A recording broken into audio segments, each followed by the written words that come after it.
नमस्कार दोस्तों, मैं हूँ आरती प्रजापति। स्टडी ऑफ साइकोलॉजी में आप सभी का हार्दिक स्वागत करती हूँ। दोस्तों, आज की इस वीडियो में हम पीवाईक्यूएस करवाने वाले हैं। आप लोगों को टाइम टेबल मैंने बता दिया है। डेली सुबह हमारी 9 बजे क्लास होती है साइकोलॉजी की। ओके, अगेन मैं बता रही हूँ। ओके, थोड़े दिन आप लोगों को जब तक मतलब कि टाइम सेट नहीं हो जाता तब तक बता दूँ। ओके, तो 9 बजे आपकी साइकोलॉजी की क्लास होती है daily. Okay, Monday to Friday होती है। ओके, मंडे टू फ्राइडे और सैटरडे एंड संडे। तो ये दिन 2 दिन हैं, वो आपकी क्या होगी, पीवाईक्यूएस की क्लास होगी। ओके, तो आज सैटरडे है तो आज हमारी पीवाईक्यूएस की क्लास होगी। सैटरडे संडे आपका टाइम कितने बजे का रहेगा? 7 बजे का आपका टाइम रहेगा। Okay, I hope I think 7 बजे का ही टाइम है। ओके, तो 7 बजे आपका टाइम रहेगा पीवाईक्यूएस का, सैटरडे संडे। ओके, और पेपर 1 की जो आपकी क्लास है, ओके, पेपर 1 की क्लास डेली आपकी 9:30 PM को होगी। ओके, डेली रात को होगी। और वो भी मंडे टू फ्राइडे आपका मतलब कि जो भी थियरी है वो पढ़ाई जाएगी। और सैटरडे संडे आपका टाइम तो वही रहेगा, सिर्फ सैटरडे संडे को क्या कराया जाएगा, पीवाईक्यूएस एंड एमसीक्यूज। ओके, ये आपकी टाइम टेबल है। तो जिन बच्चों को नहीं पता है वो लोग इस टाइम टेबल को लिख कर रखना ताकि आपको कंफ्यूजन ना हो। ओके, चले तो सबसे पहले वीडियो को लाइक कर दीजिए, अपने दोस्तों को शेयर करना ना भूलिए, और इस चैनल को अगर आपने अभी तक सब्सक्राइब नहीं किया तो सब्सक्राइब करके रखिए ताकि इस चैनल पर जो भी वीडियोस डाले जाते हैं उसकी नोटिफिकेशन आपको टाइम टू टाइम मिलती रहे। ओके, तो आज के इस वीडियो में हम बात करने वाले हैं पीवाईक्यूएस के। देखो यहाँ पर जो पीवाईक्यूएस लिया, जितना भी साइकोलॉजिकल टेस्टिंग के अंदर मैंने पढ़ाया है उससे रिलेटेड आपके पैराग्राफ में से क्वेश्चन आते हैं। ओके, और जब भी अभी हम रिलायबिलिटी तक आए, ओके, उसके बाद हमें अभी वैलिडिटी पढ़ना है, नॉर्म्स पढ़ना है, ओके, स्केल्स पढ़नी है।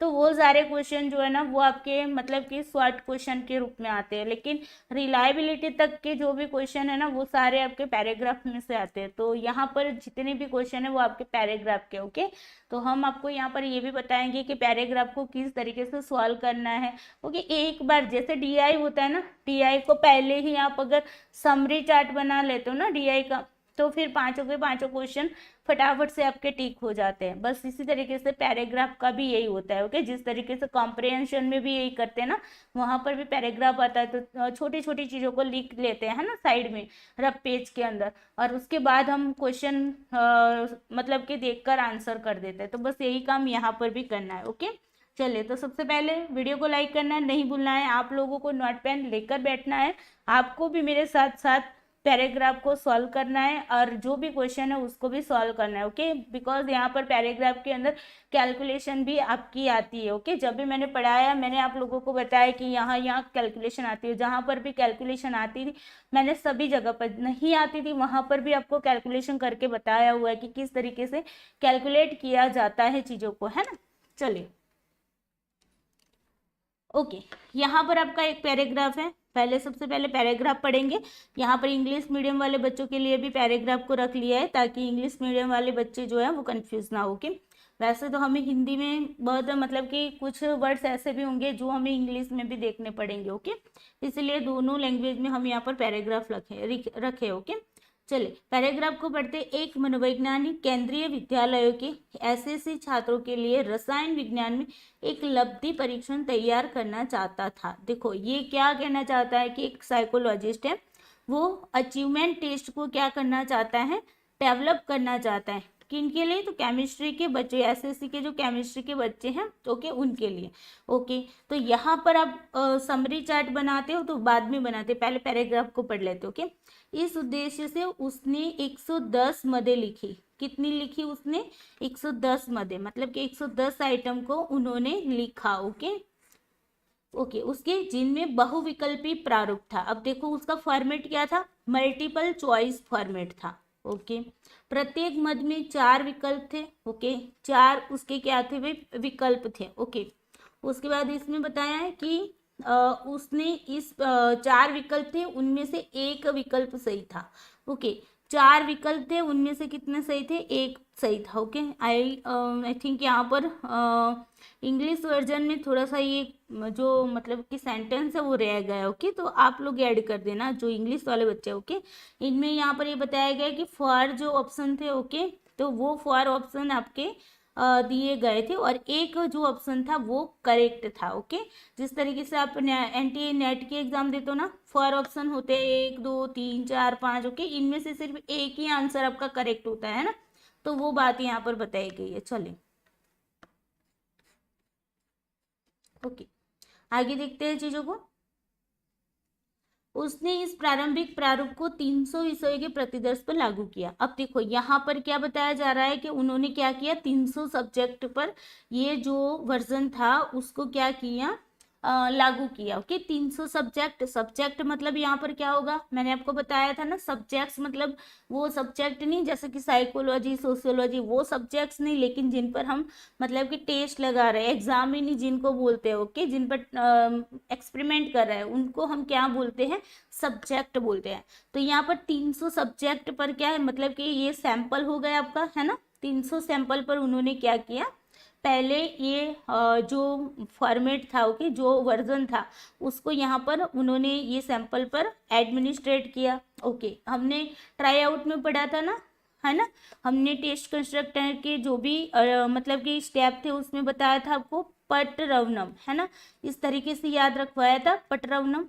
पी का मतलब प्लानिंग करते हैं, फिर ट्राई आउट करते हैं। ट्राई आउट के टाइम मैंने आपको बताया था कितनी बार ट्राई आउट करते हैं, फिर ड्रेस रिहर्सल करते हैं, फिर रिलायबिलिटी चेक करने के लिए भी ट्राई आउट कर मतलब कि सैंपल पर लगाते हैं टेस्ट को, है ना, उसके बाद वैलिडिटी के लिए भी लगाते। तो ये सारी चीज़ें यहाँ पर ट्राई आउट के टाइम पर हम होते हैं, फिर उसके बाद रिलायबिलिटी चेक करते हैं, फिर वैलिडिटी चेक करते हैं। ओके, उसके बाद नॉर्म्स आता है, उसके बाद मैनुअल तैयार होता है ना, ये स्टेप्स मैंने आपको करवाए हुए हैं। ओके, तो यहाँ पर क्या बताया जा रहा है कि 300 सब्जेक्ट पर ये एडमिनिस्ट्रेट किया गया। ओके, उसके बाद है मद से सहसंबंधों की गणना द्वारा मद विश्लेषण किया गया। देखो मद का मतलब आइटम होता है। ओके, तो आइटम एनालिसिस यहाँ पर आइटम रिमाइंडर कोरिलेशन कंप्यूट करने के लिए किया गया। ओके, उसके बाद देखते हैं मद विश्लेषण ने 80 मदों को बनाए रखा। अब जो भी आइटम जो एनालिसिस हमने किया, ओके, तो आइटम एनालिसिस में क्या हुआ, 80 आइटम को रिटेन किया गया। ओके, कितनी आइटम को, 80 आइटम, मतलब कि पहले रखी थी उन्होंने लिखी 110, फिर उन्होंने 300 सब्जेक्ट पर ट्राई आउट किया, उसके बाद उन्होंने क्या किया, उनको पता चला कि कुछ ऐसी आइटम है जिनको निकाल देना चाहिए। ओके, तो उनको उन्होंने निकाल दिया। तो अब 110 में से आपके पास कितनी रही, 80 आइटम रही। ओके, अब देखो आगे, 80 मदों के प्रारूप को 400 विषयों के एक नए प्रतिदर्श पर लागू किया गया। अब देखो सेकंड बार यहाँ पर ट्राई आउट किया गया, है ना। अब यहाँ पर क्या होता है, 80 जितनी 80 आइटम थी ना, 80 आइटम, देखो यहाँ पर लिखा है 80 आइटम थी, उसको फ्रेश सैंपल लिया गया। कितने सब्जेक्ट रखे गए, 400 सब्जेक्ट पर ये एडमिनिस्ट्रेट किया गया। ओके, जिससे 40 पॉइंट का मध्यमान मीन जो था वो कितना आया, 40 आया। ओके, यहाँ पर पॉइंट है। ओके, 40.00, तो 40 आया मीन। 8 का मानक विचलन उत्पन्न हुआ। ओके, 8 क्या हुआ, deviation, standard deviation. Okay, HD जिसको बोलते हैं, तो स्टैंडर्ड डेविएशन कितना आया, 8 आया। ओके, उसके बाद देखो प्राप्तांकों को प्रसामान्य रूप से वितरित पाया गया। जो भी स्कोर्स थे उसको क्या हुआ, नॉर्मली डिस्ट्रीब्यूट पर पाया गया। ओके, नॉर्मली डिस्ट्रीब्यूट मतलब समझ रहे हो ना, इस तरीके से क्या बनता है, एनपीसी बनता है ना, तो बीचों बीच में मीन आता है। ओके, इस तरीके, और यहाँ पर दोनों साइड पे जो स्क्वायर बनते हैं वो कैसे बनते हैं, समान रूप से बनते हैं। ओके, उसको ही बोलते हैं नॉर्मली डिस्ट्रीब्यूशन। ओके, यहाँ पर नॉर्मली लिखिए ना, नॉर्मली आएगा। ओके, नॉर्मली डिस्ट्रीब्यूशन होता है, सेम होता है दोनों साइड पर। ओके, उसी को बोलते हैं नॉर्मली डिस्ट्रीब्यूशन। ओके, आगे देखते हैं, सबको हटा लेते। ओके, चलो ओके, अब आगे देखते हैं 80 मदों के प्रारूप के लिए क्रॉनबेक अल्फा 0.94 पाया गया। अब देखो यहाँ पर जो क्रॉनबेक अल्फा था वो कितना मिला हमें, 0.95 मिला। ओके, 0.95 सॉरी 94 मिला। ओके 0.94 मिला। कितनी 80 मदों पर हमने ट्राई आउट किया ना लास्ट में 400 सब्जेक्ट्स पर। ओके मनोविज्ञानी ने इस प्रारूप के लिए सम विषम विश्वसनीयता, देखो सम विषम किसको बोलेंगे, ओड इवन रिलायबिलिटी, याद आया कुछ, अभी भी 2 दिन पहले ही पढ़ा है। ओड इवन रिलायबिलिटी क्या होता है, ओड इवन रिलायबिलिटी मतलब स्प्लिट हाफ है ना, तो यहाँ पर ये बात हो रही।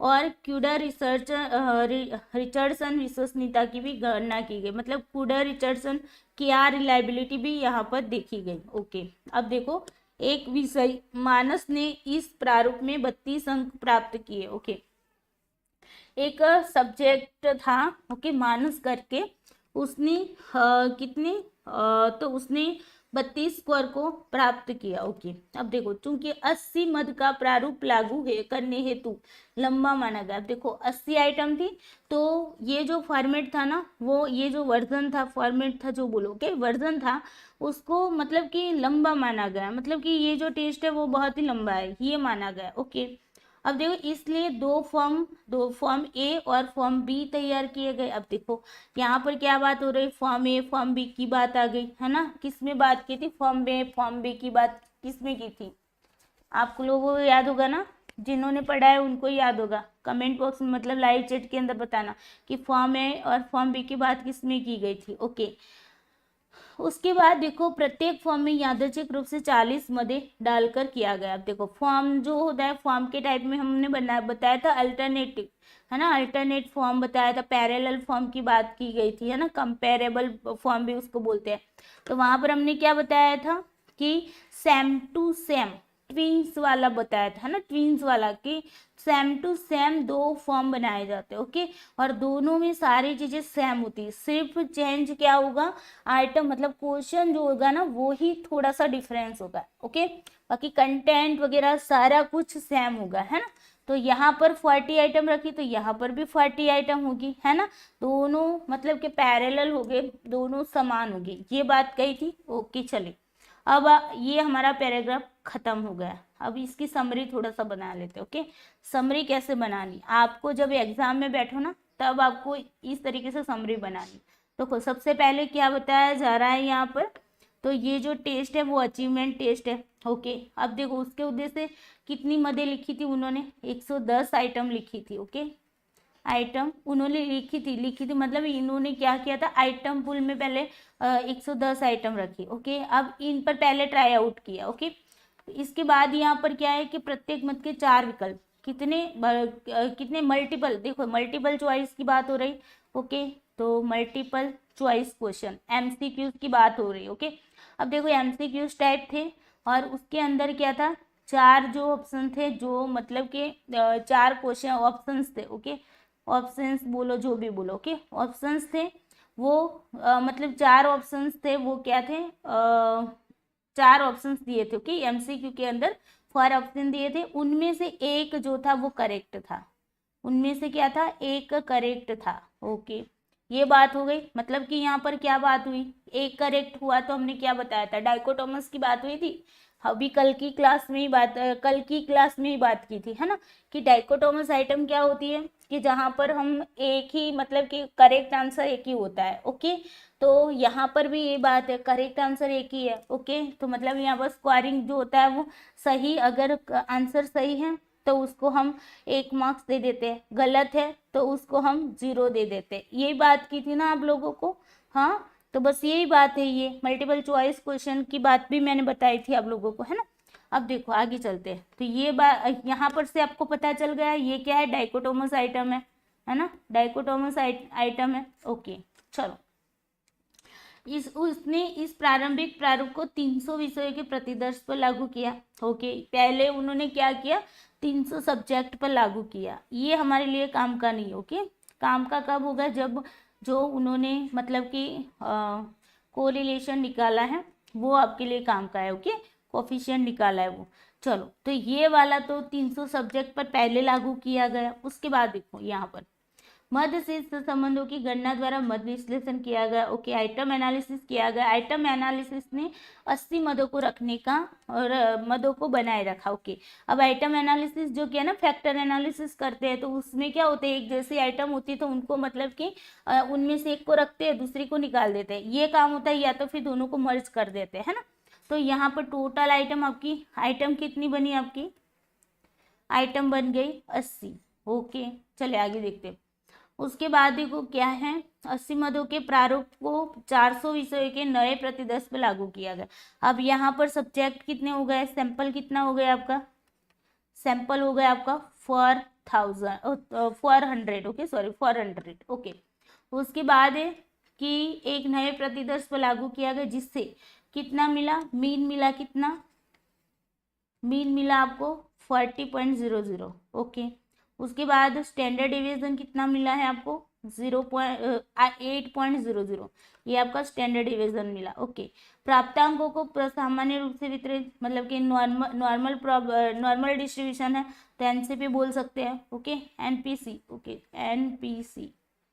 ओके, चलो उसके बाद देखो प्राप्तांकों को, ये तो आ गया 80 मदों के प्रारूप के लिए Cronbach alpha. Okay, Cronbach alpha का क्या साइन है, ऐसा है ना, तो अल्फा के लिए हम ऐसे ही साइन करते हैं ना। क्रोनबेक अल्फा यहाँ पर कितना पाया गया 0.94। ओके, ये हमारे लिए इंपॉर्टेंट है चीज। ओके, फिर मनोविज्ञानी ने इस प्रारूप के लिए सम विषम विश्वसनीयता, अब देखो स्प्लिट हाफ की बात आ गई। Okay, odd even split half, split half. Okay, ये रिलायबिलिटी। दूसरी क्या है, क्यूडर रिचर्डसन। ओके, तो के आर कोएफिशिएंट निकाला गया। ओके, के आर रिलायबिलिटी निकाली गई। ओके, उसके बाद देखो एक विषय मानस ने प्रारूप में 32 अंक प्राप्त किए। ओके, अब ये तो हमारे काम का नहीं। उसके बाद देखो 80 मद का प्रारूप लागू करने हेतु लंबा हो गया, उससे मतलब कि जो आपका जो मतलब टेस्ट था वो लंबा हो गया था, इसलिए इसको क्या किया गया, दो फॉर्म ए और फॉर्म बी में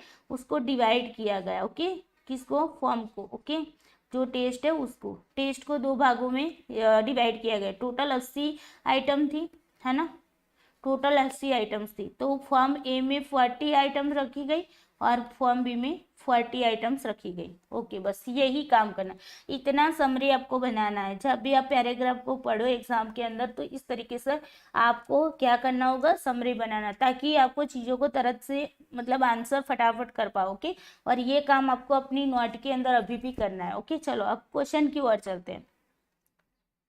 अब देखो, उपरोक्त अध्ययन में मनोविज्ञानी ने 3 विश्वसनीयता गुणांकों की गणना की। कौन से 3 विश्वसनीयता गुणांकों की उन्होंने क्या किया है, गणना की है। ओके, ये बात यहाँ पर पूछी गई है। तो यहाँ पर रिलायबिलिटी कोएफिशिएंट कौन कौन से देखे, तो देखो एक तो Cronbach alpha, split half reliability और कुडर रिचर्डसन रिलायबिलिटी कोएफिशिएंट। चलो बताओ, इसका आंसर करो। यहाँ पर ऑप्शन आपके सामने है। ऑप्शन है कि ए बी सी तीनों समान होंगे, मतलब कि उनका जो कोएफिशिएंट होगा तीनों का समान होगा। यहाँ पर ए सी समान होंगे, ए और सी समान होंगे, लेकिन बी जो है वो भिन्न होगा। तीसरा कह रहा है बी और सी समान होंगे और ए भिन्न होगा। और चौथा कह रहा है ए बी सी तीनों ही भिन्न होंगे। चलो आंसर करो। ये बात मैंने ना कल के वीडियो में ही बताई है आपको। चलो आंसर करना है सबको।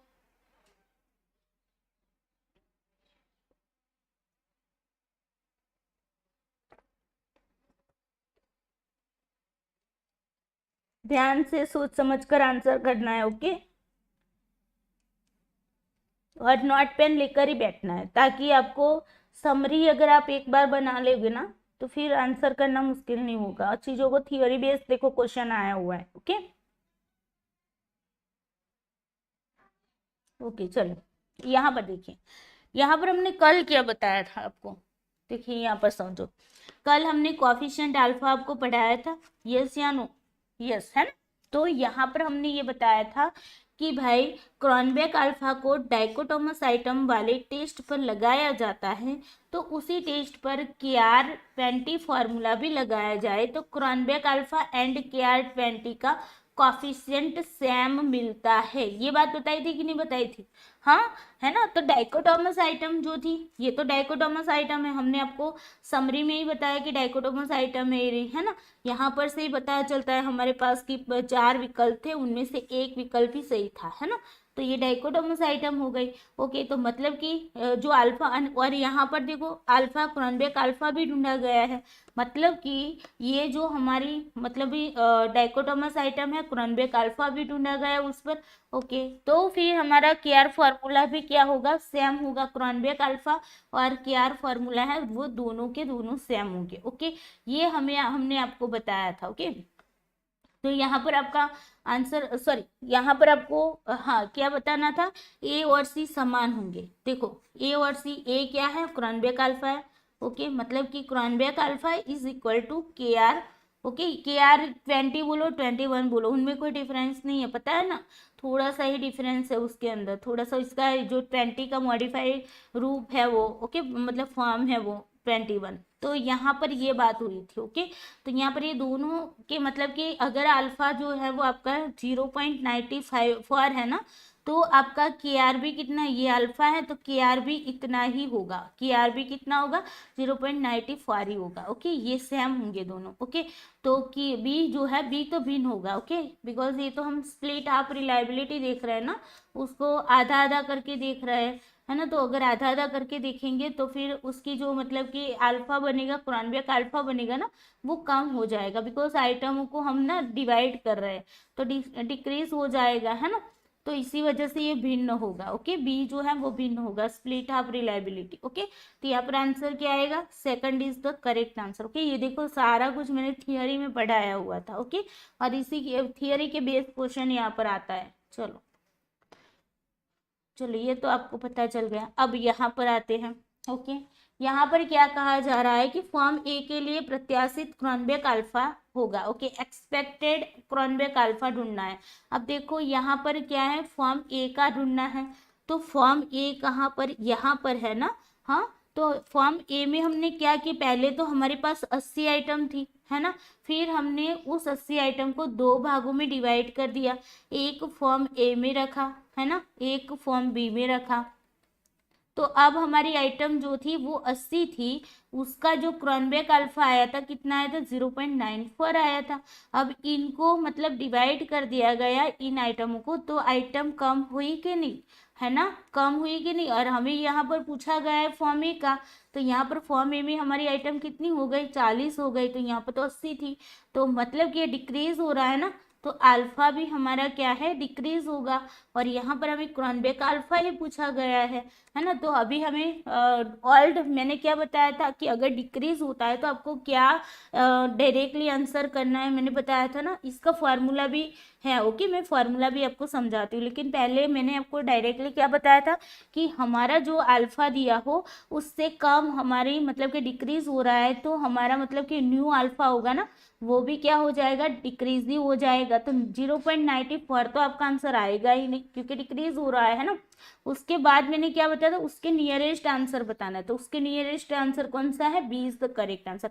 अब सपोजली मान लो कि आपको 0.92 दिया है। ओके, और यहाँ पर मान लो कि ये इसको हटा लेते हैं। ओके, 0.92 दिया है, तो आप कौन से आंसर को करोगे बताओ तो फिर क्या करोगे, ये मान लो कि यहाँ पर ऑप्शन हम चेंज कर रहे हैं। ओके, जस्ट वेट, यहाँ पर हमने ऑप्शन को चेंज कर दिया, ये क्वेश्चन ऐसा क्वेश्चन आगे आएगा, इसलिए मैं यहाँ पर ही आपको समझा देती हूँ। ओके, तो फिर आप क्या करोगे, यहाँ पर सपोजली मान लो 0.92 आंसर है, तो किसको आप तो बोलोगे 0.94 के मतलब कि नियरेस्ट है ये, है ना। तो ये वाला गलत होगा। क्यों गलत होगा, हमने क्या बताया था कि क्रॉनबेक अल्फा का जो एरिया माना जाता है, ओके, मतलब कि कितना होना चाहिए, 0.7 से लेकर 0.9 क्रॉनबेक अल्फा जो है उसको सही माना जाता है। ओके, उसके ऊपर जो अगर जाएगा तो उसको सही नहीं माना जाता है ना। तो यहाँ पर तो 0.9 से 9 से मतलब कि ज़्यादा है, तो इसको हम नहीं रखेंगे। ओके, ये बात है, ये आपको सोचना है, ये ध्यान में रखना है, 0.9 से कम ही होना चाहिए। ओके, आप देखो फार्मूला भी बता देते हैं। ओके, यहाँ पर डायरेक्टली मैंने बता दिया, अगर फार्मूला नहीं लगाना है, फार्मूला लगाओगे तो अभी यही आंसर आएगा। चलो फार्मूला लगाते। फार्मूला क्या कह रहा है आपको, तो फॉर्मूला यहाँ पर कह रहा है कि ओल्ड अल्फा आपका, okay, divided by 2 minus old alpha, okay, ये बस उसका, ये हमारा न्यू अल्फा है, ओके। न्यू मतलब एक्सपेक्टेड क्रॉनबेक अल्फा हमें जो पूछा गया है फॉर्म ए का वो है, ओके। न्यू अल्फा मतलब कि आइटम को डिक्रीज कर दिया है ना। इंक्रीज के लिए अलग फॉर्मूला है, ये डिक्रीज वाला है, ये क्या है, डिक्रीज वाला है, ओके। ये डिक्रीज वाला है, याद रखना है, डिक्रीज वाला है।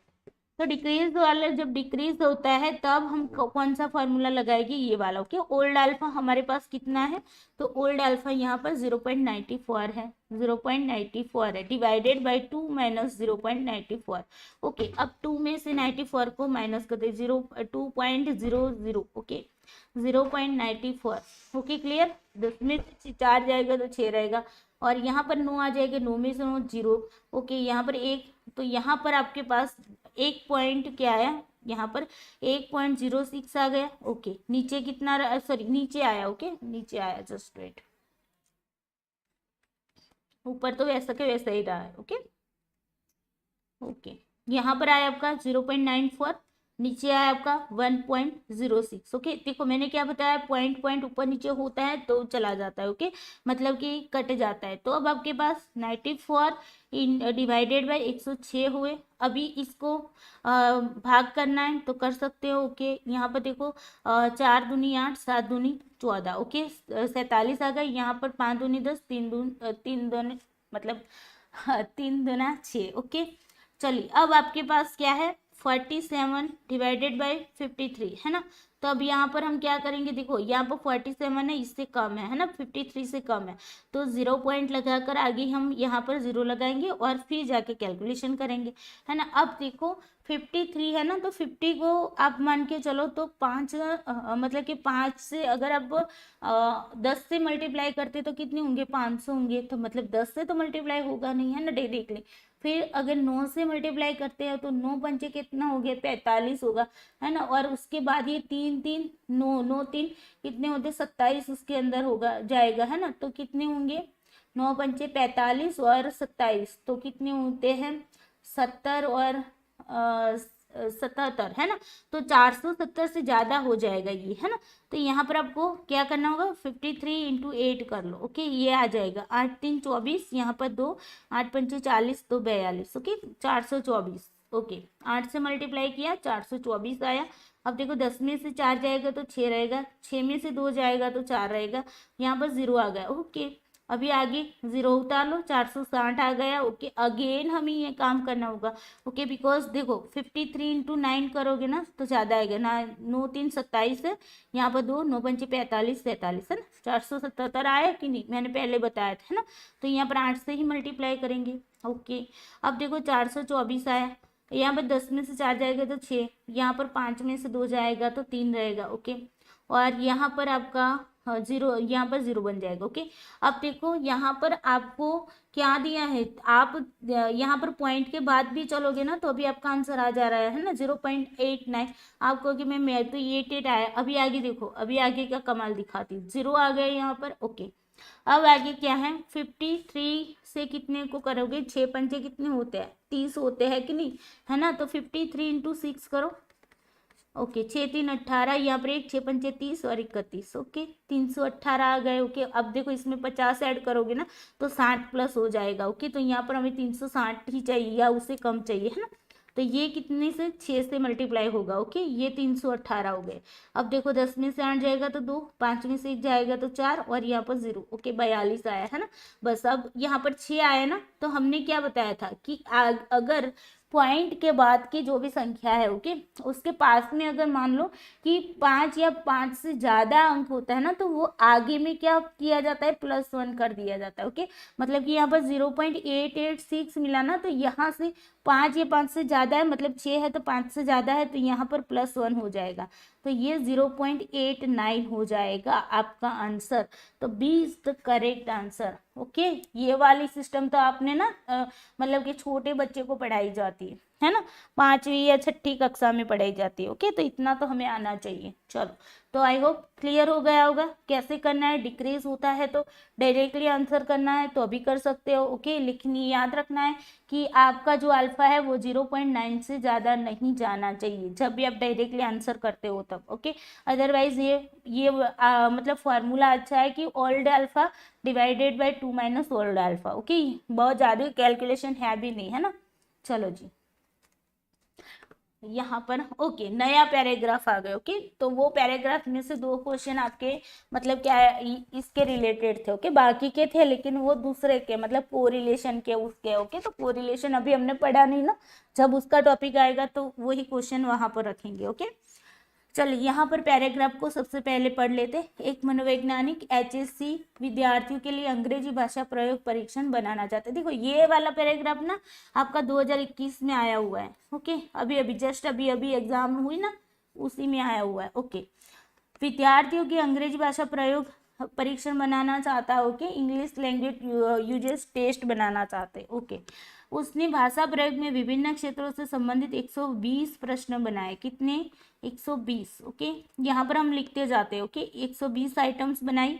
ओके, उसके बाद देखो प्रत्येक प्रश्न के 5 उत्तर विकल्प दिए गए। ओके, कितने?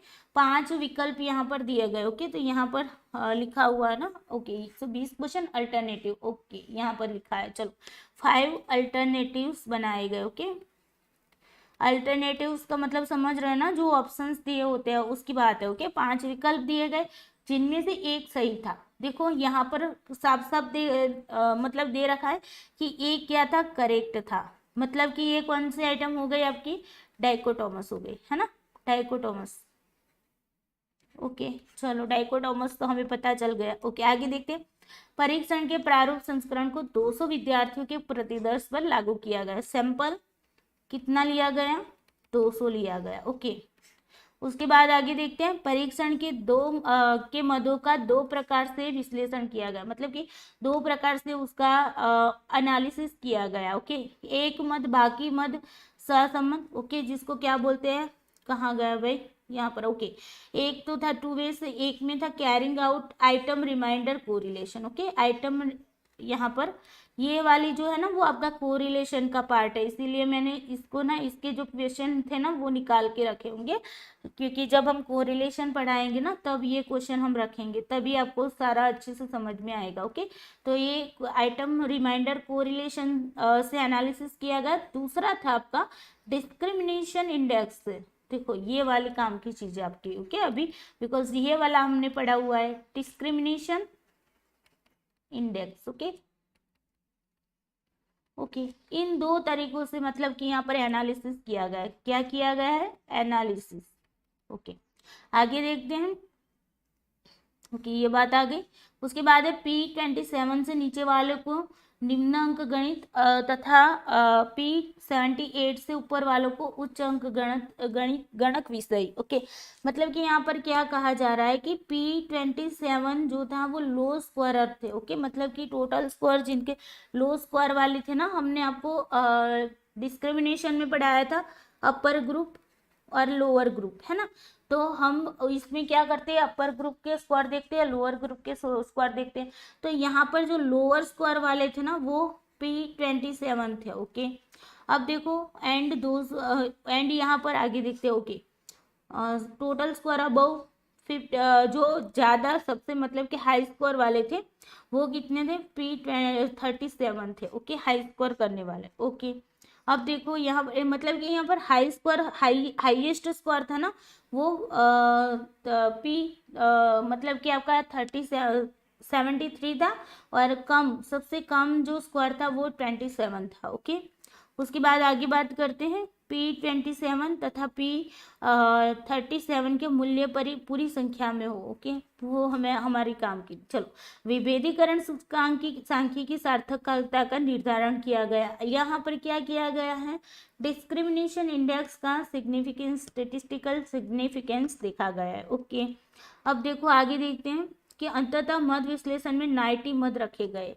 यहाँ पर कितने आइटम्स रखे गए लास्ट में, मतलब कि ये सारा कुछ देखने के बाद हमने 90 आइटम्स रखी। कितनी? 90 आइटम्स। ओके, तो यहाँ पर हमारी आइटम्स कौन सी बन गई? 90 बन गई। ओके, अब देखो, फिर इस नए संस्करण को नए 400 विषयों के प्रतिदर्श पर प्रशासित कर दिया गया। ये जो 90 आइटम्स वाला जो टेस्ट बनाया ना, उसमें कितने सैंपल रखा गया?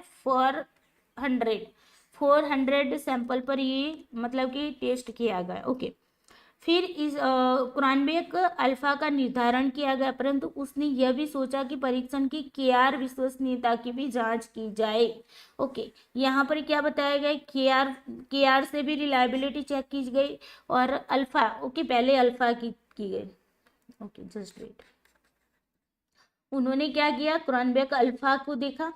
ओके, यहाँ पर अल्फा का साइन कर देती, और साथ में उन्होंने ये भी सोचा कि चलो केआर फॉर्मूला भी यूज कर लेते हैं, केआर रिलायबिलिटी कोएफिशिएंट भी देख लेते हैं। ओके, क्योंकि क्रॉनबेक अल्फा काफी हाई था। ओके, मतलब कि हाई कितना था? क्रॉनबेक अल्फा जो मिला वो 0.947 मिला। ओके, क्रॉनबेक अल्फा कितना मिला? 0.947 मिला। ओके, 0 पॉइंट नहीं लिखा हुआ है, मतलब यहाँ पर 0.947 का मतलब क्या होता है? 0.947 ही होता है। ओके, तो ये अल्फा उनको मिला। ओके, वो हाई है, हमने बताया कि अल्फा कितना होना चाहिए?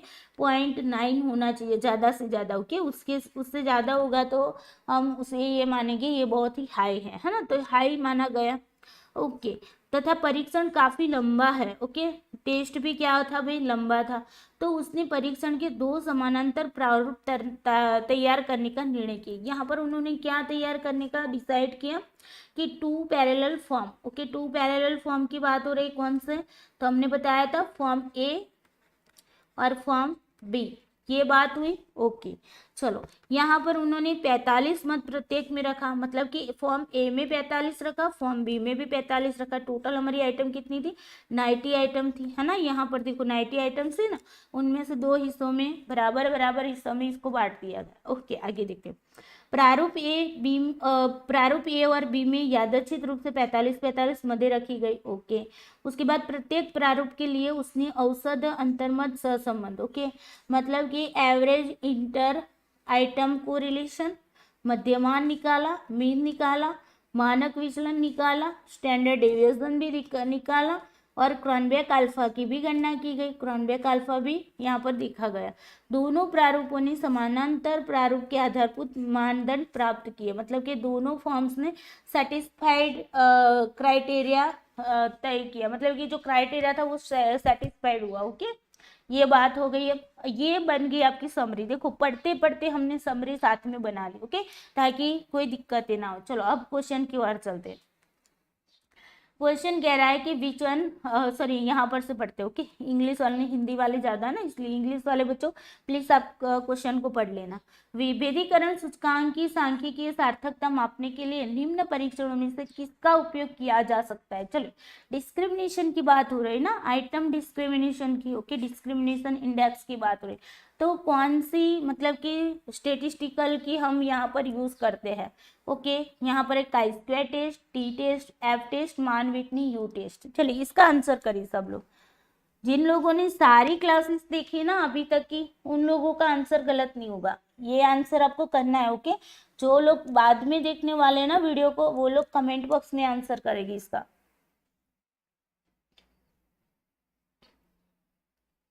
और जिन्होंने नहीं देखी क्लास, तो प्लीज लगा लेना क्लास। ओके,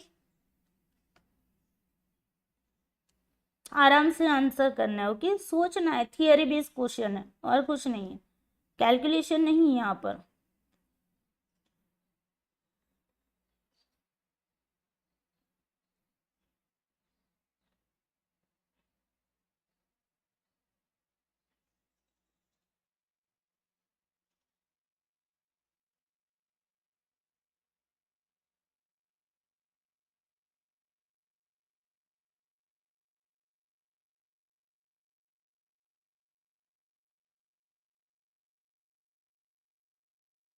चलो, बता दे आंसर। ओके, आंसर बताने से पहले आपको बता देते हैं कि कहाँ पर हमने पढ़ाया था। हमने आपको डिस्क्रिमिनेशन इंडेक्स पढ़ाया था, है ना। तो उसी के अंदर हमने गिलफर्ड मेथड की बात की थी, उसी के अंदर हमने बात किया था कि भाई जब भी हम डिस्क्रिमिनेशन पावर निकालते तो पहले प्रोपोर्शन निकालते। प्रोपोर्शन मतलब दोनों को दो पार्टों में दो हिस्सों में बांट देते हैं। ओके, दो ग्रुप में बांट देते हैं। जितने भी स्कोर आते हैं ना आइटम के, उसके बेस पर हम मान लो कि 100 स्टूडेंट है, उन्होंने आइटम नंबर 1 है उसके अंदर मान लो कि स्कोरिंग किया। ओके, तो उसके बेस पर 100 स्टूडेंट है तो 27% जो हाईएस्ट स्कोर वाले होंगे उनको ऊपर रखेंगे, लोअर स्कोर वाले 27% लोग रखेंगे। ओके, और इसी के बेस पर हम फिर आगे जाकर क्या करते हैं, देखो यहाँ पर बताया कि 27 नीचे से लेते हैं, ऊपर से 27 नीचे से 27। ओके, ये पोर्शन निकाला जाता है। ओके, लोअर ग्रुप का भी निकाला जाता है, लोअर ग्रुप अपर ग्रुप। ओके, ऊपर से लेते हैं तो अपर ग्रुप बोलते हैं, नीचे से लेते हैं तो लोअर ग्रुप बोलते हैं। ओके, अब दोनों ग्रुप्स का प्रोपोर्शन निकालने के बाद दोनों का एवरेज निकाला जाता है। इनका प्रोपोर्शन निकालने के बाद हम क्या करते हैं, एवरेज निकालते हैं। ओके, और इसके बाद काई वर्ग परीक्षण का फार्मूला लगाकर इंडेक्स ऑफ डिस्क्रिमिनेशन पावर ज्ञात किया जाता है। बस यही लाइन थी, कुछ नहीं था, है ना। देखो, काई स्क्वायर लगाने के बाद हम इंडेक्स ऑफ डिस्क्रिमिनेशन पावर देखते हैं। ओके, समझ आई ये बात थी, यहाँ थियरी से उठाया गया क्वेश्चन है। ओके, चलो जी, तो यहाँ पर क्या आएगा, हमें ये डिस्क्रिमिनेशन इंडेक्स की बात हो रही है तो आपका आंसर कौन सा बनेगा, काई स्क्वायर टेस्ट बनेगा। ओके, याद रखना है, थियरी बेस्ड क्वेश्चन है। ओके, याद रखने वाला, कैलकुलेशन वाली कुछ बात ही नहीं है, जैसे ही पढ़ो तुरंत आंसर करो, है ना। सिर्फ और सिर्फ 10 सेकंड भी नहीं लगेंगे अगर कोई समरी बनाई होगी तो। ओके, चलो आगे देखते हैं। इसके बाद यहाँ पर ही हमने फार्मूला भी आपको बताया था काई स्क्वायर का, इस तरीके का था जो, देखो एन था। ओके, ऑल के अंदर पी यू का मतलब अपर ग्रुप का पोर्शन निकालते हैं ये। ओके, पोर्शन भी हमने निकालना आपको बताया था, P इज इक्वल टू क्या बताया था, R डिवाइडेड बाई N, है ना। इस तरीके से पोर्शन निकालते हैं, है ना। तो इस तरीके से निकालना था, L का भी इसी तरीके से पोर्शन निकालना था। ओके, चलिए उसके बाद यहाँ पर पी क्यू क्या है, मतलब पी क्या है, तो वही बात है कि पी यू तथा पी एल का अंगणितीय माध्यम, मतलब कि अपर ग्रुप, और जो ये पी हमने यू का निकाला इसी तरीके से पी एल का निकालेंगे। ओके, उसके बाद इन दोनों का जो मीन निकलेगा ना वो पी है ये। ओके, और ये क्यू क्या है, 1 minus P. Okay, 1 minus P. Okay, तो जो P हमारा निकला था ना, ये P, उसी में से हम माइनस करते हैं उसको। ओके, ये इस तरीके से था, ये काई स्क्वायर का लगाकर हम डिस्क्रिमिनेशन ऑफ पावर देखते हैं। ओके, या तो फिर डिस्क्रिमिनेशन इंडेक्स देखते हैं। चलो, अब क्वेश्चन कह रहा है कि निम्न गुणक समूह मतलब के लो स्कोर करने वाले बच्चे। ओके, 30 विषय थे। ओके, 30 सब्जेक्ट्स थे, सब्जेक्ट्स मतलब सैंपल याद रखना है। ओके, वो विषय याद नहीं रखना है, वो जो साइकोलॉजी सोशियोलॉजी ये नहीं। ओके, विषयों का मतलब होता है सब्जेक्ट यहाँ पर। ओके, प्रथम मद पास किया तथा उच्च गणक समूह में 56 विषयों ने पास किया। ओके, 56 सब्जेक्ट ने हायर स्कोरिंग में पास किया और 30 सब्जेक्ट्स ने लोअर स्कोरिंग में पास किया। ओके, अब देखो इस आधार पर मद का विभेदीकरण सूचकांक क्या होगा, यहाँ पर आपको डिस्क्रिमिनेशन इंडेक्स ढूंढना है। ओके, चलो इसका फार्मूला लगाकर आपको समझाया हुआ था ना डिस्क्रिमिनेशन इंडेक्स का। चलो कैसे देखते हैं डिस्क्रिमिनेशन इंडेक्स, कैसे देखते हैं। जो गिलफर्ड वाला वो हमने काई स्क्वायर वाला लगाया था ना, उसके अलावा भी आपको बताया था हमने। ओके,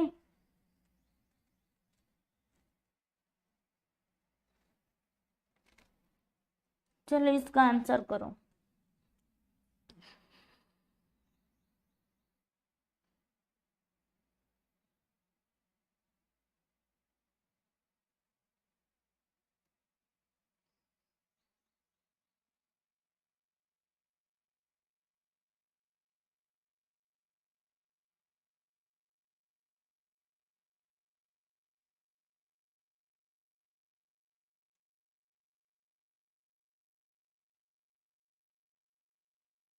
चलो इसको समझते हैं। क्या फॉर्मूला था, देखो ये वाला है ना, 2 अनुपातों या प्रतिशतों के बीच अंतर की सार्थकता की जांच विधि। देखो मार्शल एंड हेल्स की जो मेथड थी उसके बेस पर हम डिस्क्रिमिनेशन पावर देखते थे, है ना। तो ये किस तरीके से देखते थे, वी का मतलब क्या है, वो हमारा डिस्क्रिमिनेशन पावर है, ओके, या तो फिर डिस्क्रिमिनेशन इंडेक्स भी बोलते हैं, okay, is equal to R U minus R L divided by N U, okay. यहाँ पर देखो ये वाला और ये वाला सेम है, बिकॉज यहाँ पर आप देखो एन यू और एन एल जो है ना, उसका मतलब क्या होता है, अपर ग्रुप की संख्या होगी, टोटल संख्या होगी, अपर ग्रुप की टोटल नंबर्स, ओके ओके, और लोअर ग्रुप की आपके क्या होगी, टोटल नंबर्स, ओके। तो ये भी अपर ग्रुप में हमने क्या बताया कि जो प्रोपोर्शन निकालते हैं तो 27% अपर ग्रुप से लेते हैं, 27% लोअर ग्रुप से लेते हैं, ओके। ये मतलब कि इसका मतलब क्या बोलते हैं, कंपलसरी इसी तरीके से लिया जाता है कि 27% ऊपर से लेना है, 27% नीचे से लेना है, ओके। ये तो कंपलसरी है ही, ओके। तो इस तरीके से हम जब लेते हैं, ओके, तो यहाँ पर हमने जो ये जो हमारा एन यू है ना, एन यू और एन एल की बात करती, तो ये क्या होगा कि हमारी जितनी भी टोटल संख्या होगी उनमें से 27% लोग ऊपर से ले लेंगे, 27% लोग नीचे से ले लेंगे, वो हो जाएगा हमारा total number upper group and lower group का, दोनों में सेम आएगा।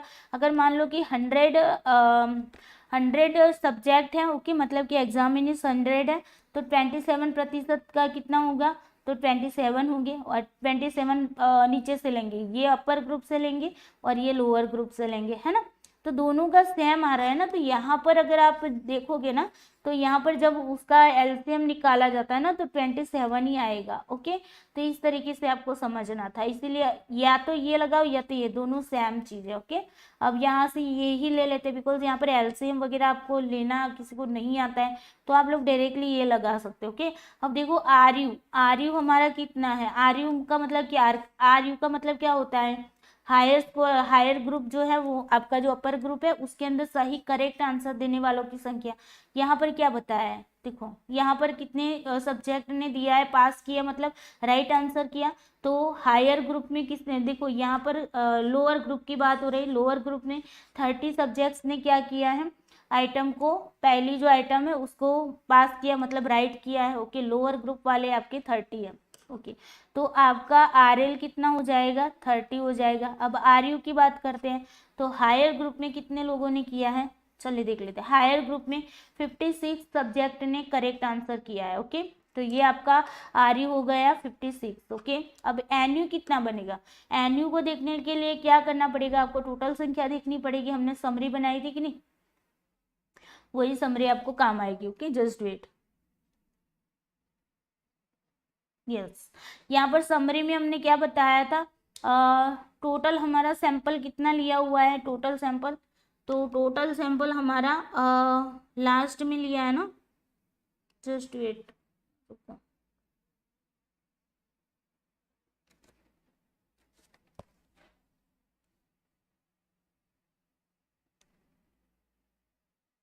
ओके। यहाँ पर दिया है, यहाँ पर जो हमने डिस्क्रिमिनेशन लिया था ना, कहाँ गया भाई ये वाला, ओके। डिस्क्रिमिनेशन इंडेक्स जो हमने तय किया वो कौन से किस पर किया था, तो 200 सब्जेक्ट पर जो हमने लगाया ना उसके बेस पर हमने डिस्क्रिमिनेशन इंडेक्स लगाया था, और ये 400 लोगों पर जो लगाया ना वो तो हमने अल्फा देखा है ना, क्रॉनबेक अल्फा देखा, कोएफिशिएंट रिलायबिलिटी देखी, ओके। तो डिस्क्रिमिनेशन हमने कौन किसके बेस पर देखा था, 200 सब्जेक्ट के बेस पर देखा था, ओके। डिस्क्रिमिनेशन देखा वो किसके बेस पर देखा हमने, तो 200 सब्जेक्ट के बेस पर लिखा, ओके। तो यहाँ पर 200 सब्जेक्ट अगर हमारे हैं तो 200 का 27% कितना होगा, 100 का 27 होता है, 200 का कितना होता है 54 होता है, तो अपर ग्रुप में भी आपके कितने आएंगे 54 आएंगे, और लोअर ग्रुप में भी कितने आएंगे 54 आएंगे, है ना। चलो जी, ये तो आपका तय हो गया, चलो कहाँ पर, यस यहाँ पर थे, ओके।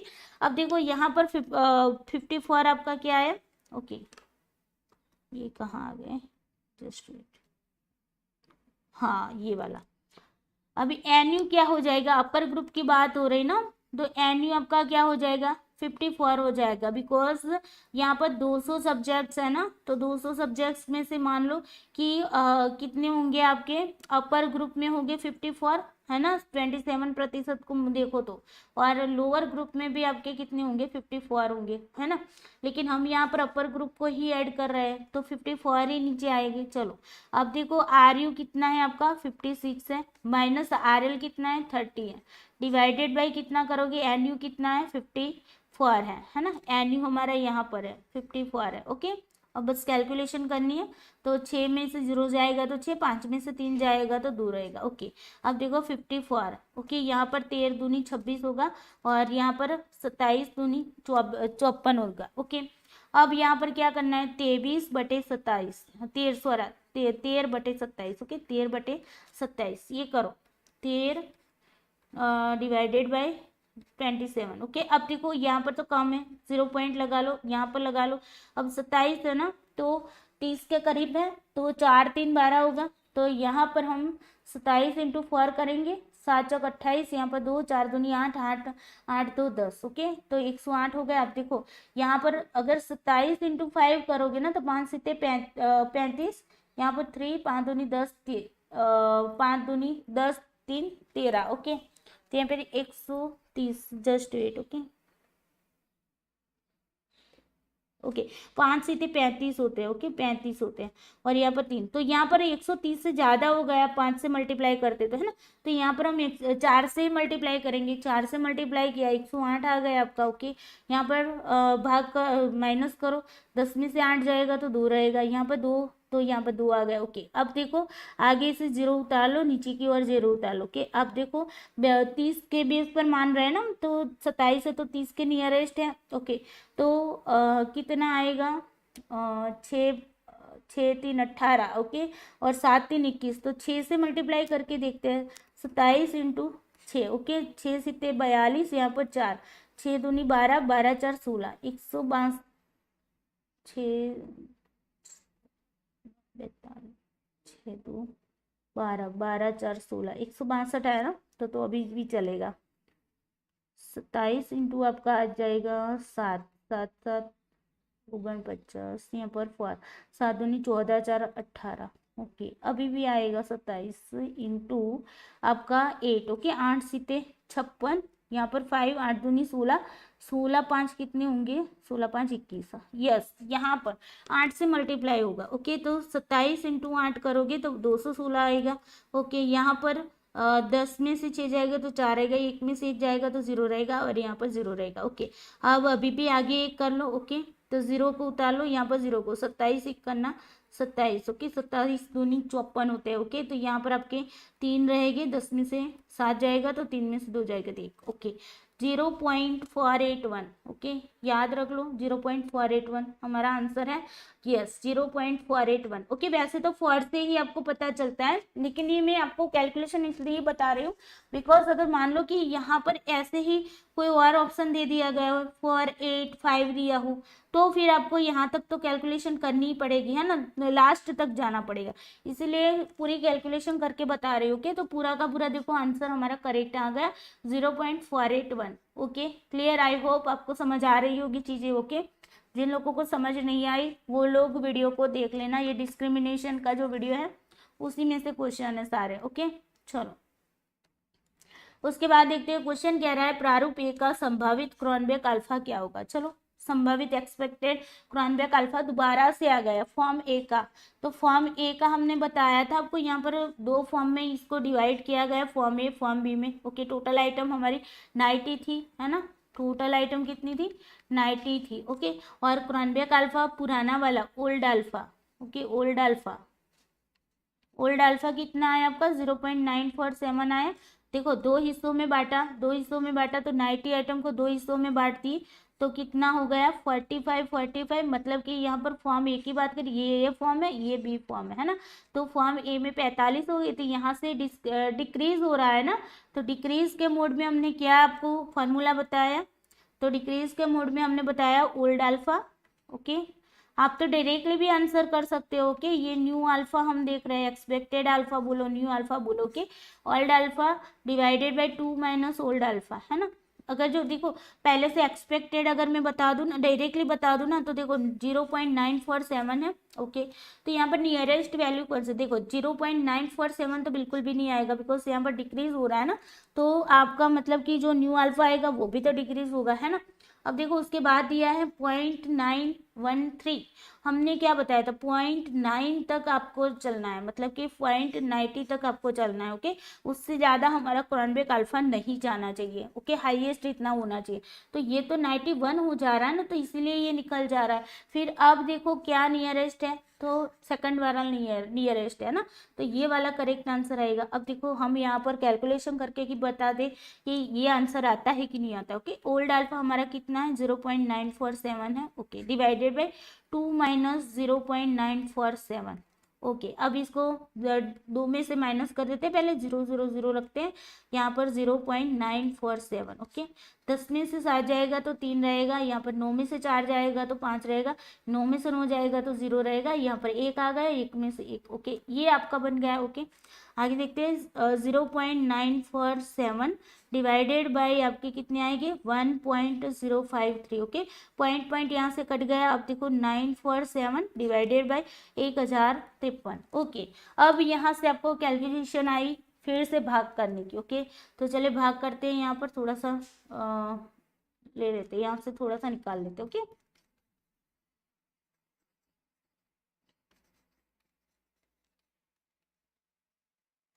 चलो ओके, यहाँ पर देखते हैं 947 डिवाइडेड बाई आपके 1053। ओके, अब देखो 1000 की सीरीज चल रही है, 1050 की सीरीज चल रही है, तो 10 से अगर मल्टीप्लाई करोगे तो कितना होगा, 1000 का 10 से मल्टीप्लाई करोगे 10,000 हो जाएंगे। तो बिल्कुल भी ये तो हमारे काम की चीज़ है ही नहीं। ओके, यहाँ पर देखो 3 अंक है, यहाँ पर 4 अंक है, तो पहले 0 पॉइंट लगा लो, उसके बाद यहाँ पर लगा। अब 1000 से 10 से मल्टीप्लाई करते 10,000 आता है, तो मतलब कि 10 से तो मल्टीप्लाई होगा नहीं। 9 से मल्टीप्लाई करते हैं तो 1000 का मल्टीप्लाई 9 से होता है, कितने होते हैं 9000 होते हैं। और ये 53 वाला है ना, तो 50-50 मानकर चलो, तो 9 का 50 कितना होता है, 9 पंचे 45। ओके, तो मतलब 450 तो वही बन जा रहा है ना आपका, तो 9450 वो बन रहा है। और ये 3 वाले ले लो, 9 3 27 है ना, तो कितने हुए 50 में 27 ऐड करो तो 77 हुए, तो 9000 आपके 577 हो गए। ओके, तो ये तो बढ़ रहा है। ओके, तो आपका यहाँ पर मल्टीप्लाई कहाँ से होगा भाई, 1053 इंटू आपको 8 से मल्टीप्लाई करना पड़ेगा। ओके, 8 3 24, यहाँ पर 2 8 5 40, 40 तो 42, यहाँ पर 4। ओके, और यहाँ पर 8। ओके, चलो जी इसको कैलकुलेट करते हैं, यहाँ पर 8 रखते हैं, 8424। यहाँ पर 10 में से 4 जाएगा तो आपका 6 रहेगा, 6 में से 2 जाएगा तो 4 रहेगा, यहाँ पर 4 में से 4 जाएगा तो 0 रहेगा, और 9 में से 8 जाएगा तो 1 रहेगा। ओके, 1046, इससे कम आ गया। अभी आगे से ऊपर से 0 उतार लो, यहाँ पर भी 0 उतार लो। अब देखो 1053 है, उसको 10 से मल्टीप्लाई करेंगे तो 1530 आंसर आएगा, है ना। तो उसके मतलब कि उससे कम चाहिए हमें, तो 1053 को हम 9 से मल्टीप्लाई कर सकते हैं, बिल्कुल कर सकते हैं। 9 3 27 हो गए, यहाँ पर 2 हो गए, 9 पंचे 45, 45 2 47, यहाँ पर आ गए आपके 4। ओके, और यहाँ पर 4। ओके, 9 करना 9477 आ गए, है ना। अब यहाँ पर क्या करना है, मल्टीप्लाई कर दो भाई 9 से, 9477। ओके, 10 में से 7 जाएगा 3, यहाँ पर 5 आया, 5 में से 7 नहीं जाएगा, 15 में से 7 जाएगा तो 8 रहेगा, 3 आया, 3 में से 4 नहीं जाएगा, 13 में से 4 जाएगा तो 9 रहेगा, 9 में से 9 जाएगा तो 0 रहेगा, यहाँ पर 1 आया 0। ओके, 983 आया। ओके, अभी भी आगे भाग चल सकता है, बिल्कुल चल सकता है। चलो 0 को लगा लेते हैं, ऊपर से उतार लेते हैं 0 को। ओके, अब आगे कितने से चलेगा, देखो 9830 है, यहाँ पर 9 से मल्टीप्लाई किया तो कितना आया था 9477 आया था। ये 9 से ही भाग चलेगा, तो 9477। अब देखो 10 में से 7 जाएगा तो 3 रहेगा, 2 12 में से 7 जाएगा तो 5 रहेगा, यहाँ पर आपके आ गए 7, 17 में से 9 जाएगी तो कितना रहेगा, 17 में से 9 जाएगा तो 7 और 1 8। ओके, 8, और यहाँ पर आ गए आपके 8। ओके, तो अरे नहीं ऐसा किस हो गया। ओके, जस्ट वेट, अच्छा यहाँ पर कैलकुलेशन में गलती कर दी। ओके, ये कैलकुलेशन का कोई मामला नहीं, 12 में से 7 जाए 5 रहेगा, और यहाँ पर 8 है ना तो 7 रहेगा, 7 में से 4 जाएगा तो यहाँ पर 3 रहेगा। ओके, 3 आएगा, यहाँ पर थोड़ा सा कर देते, बच्चे तो इनमें भी गलतियां निकालेंगे बोलेंगे मैम को कैलकुलेशन नहीं आती। अरे भाई कैलकुलेशन आती है, होता है गड़बड़ी में कभी कभी हो जाता है। ओके चलो जी, 7 आया, 7 में से 4 गया तो 3 रहा। ओके यहाँ पर कितना आया था, 12 आया था ना, 5 आ गए। ओके यहाँ पर 9 में से 9 जाएगा तो 0 हो जाएगा। ओके ये हो गई आपकी कैलकुलेशन। यहाँ पर आपका आंसर क्या बन रहा है, 0.899 है ना, तो 0.899 आंसर आपका करेक्ट है। ओके इस तरीके से कैलकुलेशन करनी है, घबराना नहीं है, प्रैक्टिस डेली करनी है पैराग्राफ को देख देख कर। ओके चलिए आगे चलते। क्वेश्चन आ गया। अब देखो क्वेश्चन जो है ना वो थियरी बेस्ड क्वेश्चन है, इसलिए ऊपर को मतलब कि आगे वाला पैराग्राफ नहीं, पैराग्राफ के बेस पर है। ओके यहाँ पर क्या बता रहा है कि उपरोक्त परीक्षण में, जो हमारा पैराग्राफ है ना उसके कंटेक्स्ट में, ओके उपरोक्त परीक्षण में केआर रिलायबिलिटी का परिकलन संभव नहीं है क्योंकि प्रत्येक मद 5 विकल्प में है। यहाँ पर क्या बताया जा रहा है, अजर्सन कह रहा है कि भाई क्या रिलायबिलिटी यहाँ पर पॉसिबल नहीं है। क्यों नहीं है, बिकॉज यहाँ पर जो 5 अल्टरनेटिव्स हमने लिया हुआ है, मतलब कि हमने 5 अल्टरनेटिव्स आइटम वाली ली है। ओके 5 विकल्प वाली आइटम ली है। ओके अजर्सन ये कह रहा है। अब देखो रीजन क्या कह रहा है, रीजन कह रहा है कि केआर रिलायबिलिटी जो है ना, केआर रिलायबिलिटी केवल तभी परिकल्पित की जाती है, मतलब कि तभी हम उसको कंप्यूटेट कर पाते हैं जब मदों का अंकन 2 अंकों में किया जाता है, मतलब कि उनका जो स्क्वायर होता है वो डाइकोटोमसली किया जाता है। ओके 2 अंकों में किया जाना मतलब कि जो आइटम होती है उनको दो स्क्वायरों में, मतलब कि +1 और 0 में। ओके इस तरीके से सही है तो मार्क्स दे दो, गलत है तो 0 दे दो, इस तरीके की बात। ओके डाइकोटोमसली बात हो रही है। ओके तो अब आपको आंसर आना चाहिए भाई। ओके ये राम कथा मैंने कल ही की थी, तो कि राम कथा नहीं है, भगवान राम मुझे माफ करे भाई। ओके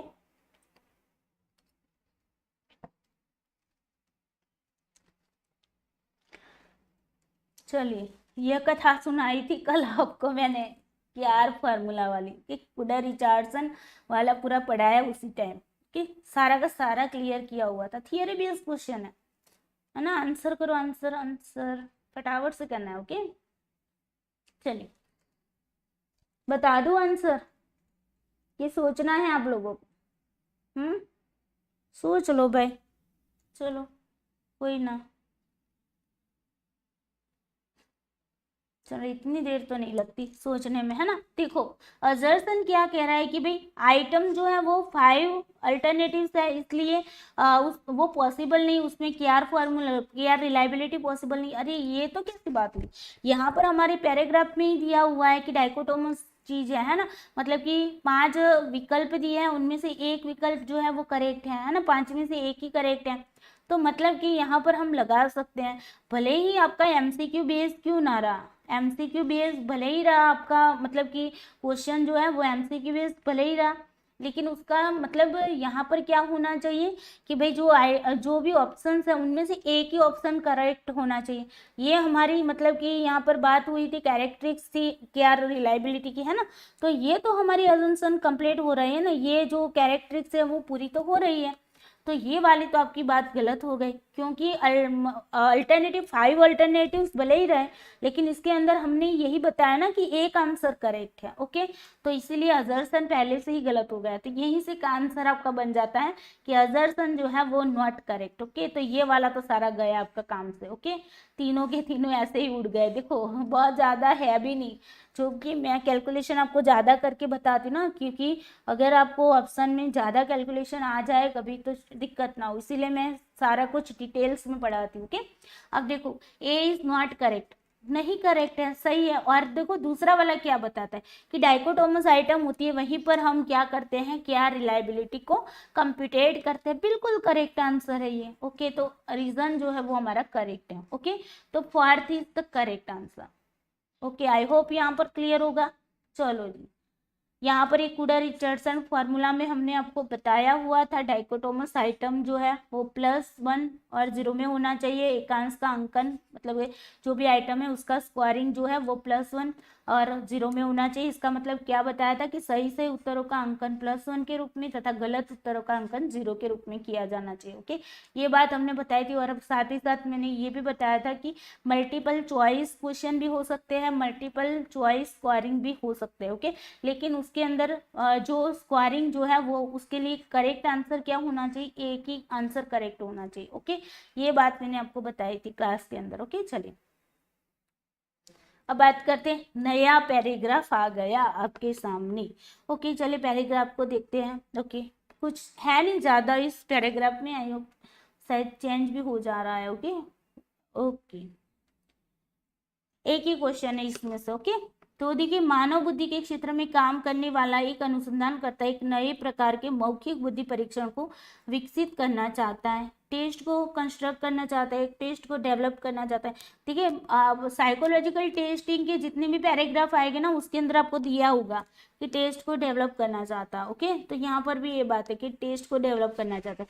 इस प्रयोजन से उसने 200 वस्तुनिष्ठ बहुविकल्पीय मद लिखे। कितने लिखे भाई, उसके अंदर आइटम्स जो थी वो 200 आइटम लिखी। ओके, उन्होंने वो आइटम थी वो कितनी लिखी, ऑब्जेक्टिव मोड में मल्टीपल चॉइस आइटम लिखी 200 ऑब्जेक्टिव। ओके, प्रत्येक मद के 4 विकल्प थे, हर एक के कितने थे भाई, 4 ऑप्शन थे, जिनमें से एक सही था। देखो, ये वाला आपको काम का होता है हर बार। ओके, फिर जिनमें से एक ही सही था और शेष 3 गलत थे। ये बात हो गई, यहाँ से पता चल गया डाइकोटोमस है ना, डाइकोटोमस है।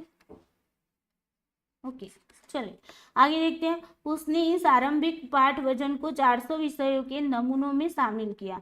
ओके, उन्होंने कितने लोगों को सैंपल लिया, आपका सैंपल लिया 400 लोगों का। देखो, ये समरी बनाना आपका जरूरी है। ओके, वैसे ये क्वेश्चन में तो समरी की जरूरत नहीं थी, सिर्फ क्वेश्चन को ही पढ़ना था। ओके, बाकी कुछ नहीं करना था। लेकिन हाँ, इसके मैं ना कल आपको एमसीक्यू इसी पैराग्राफ के डालूंगी। ओके, जिन जिन पैराग्राफ से मुझे लगता है ना कि 1-2 क्वेश्चन ही बने हैं उस टाइम पर, तो मैं उसके अलावा के क्वेश्चन एमसीक्यू इसमें डाल दूंगी पैराग्राफ के। ओके, तो डोंट वरी।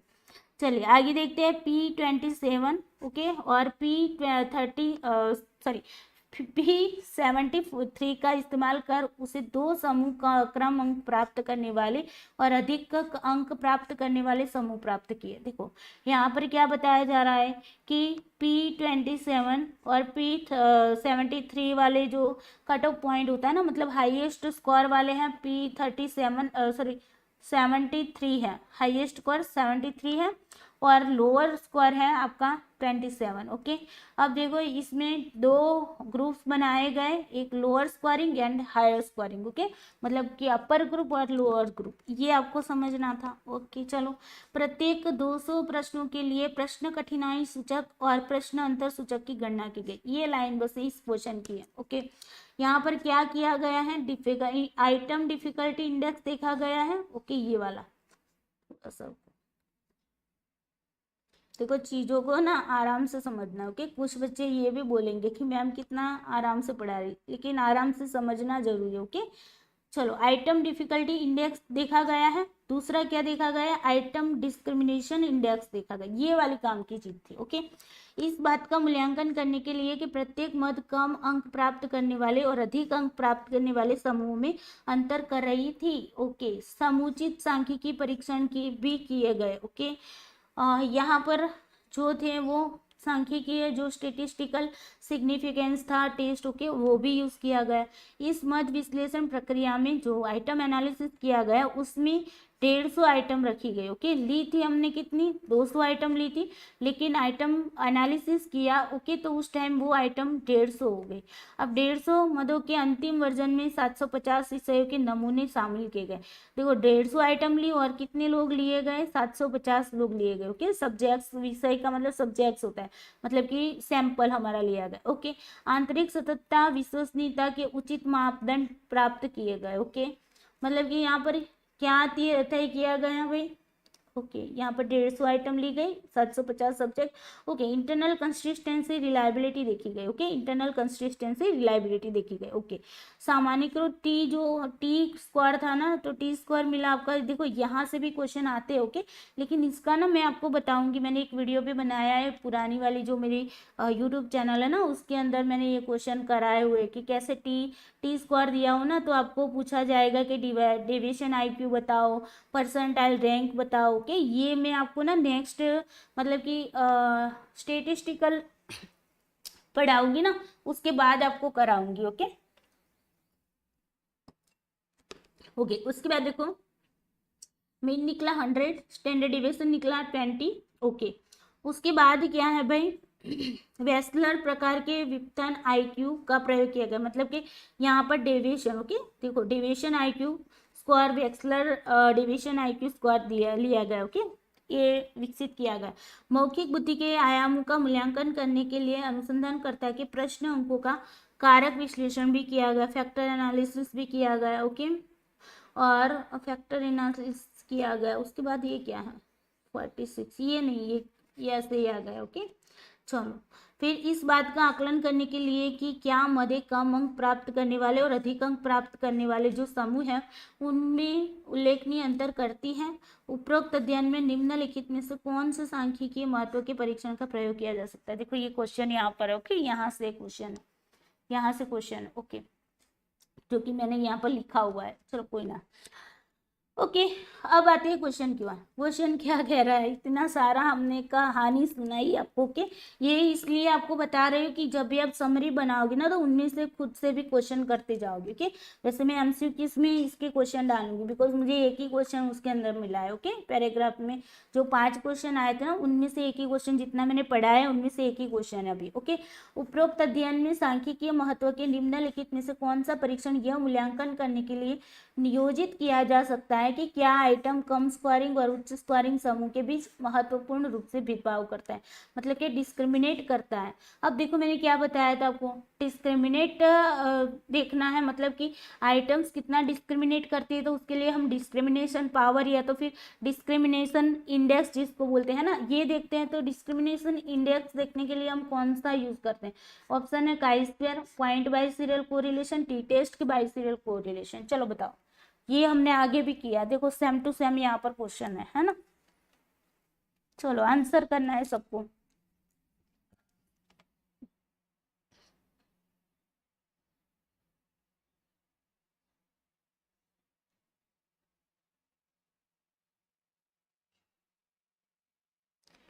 फटाफट से आंसर करना है। ओके अब तो देरी नहीं करनी है इसमें, तो ये तो समझने वाली बात ही, सिर्फ थियरी बेस्ड क्वेश्चन था, है ना।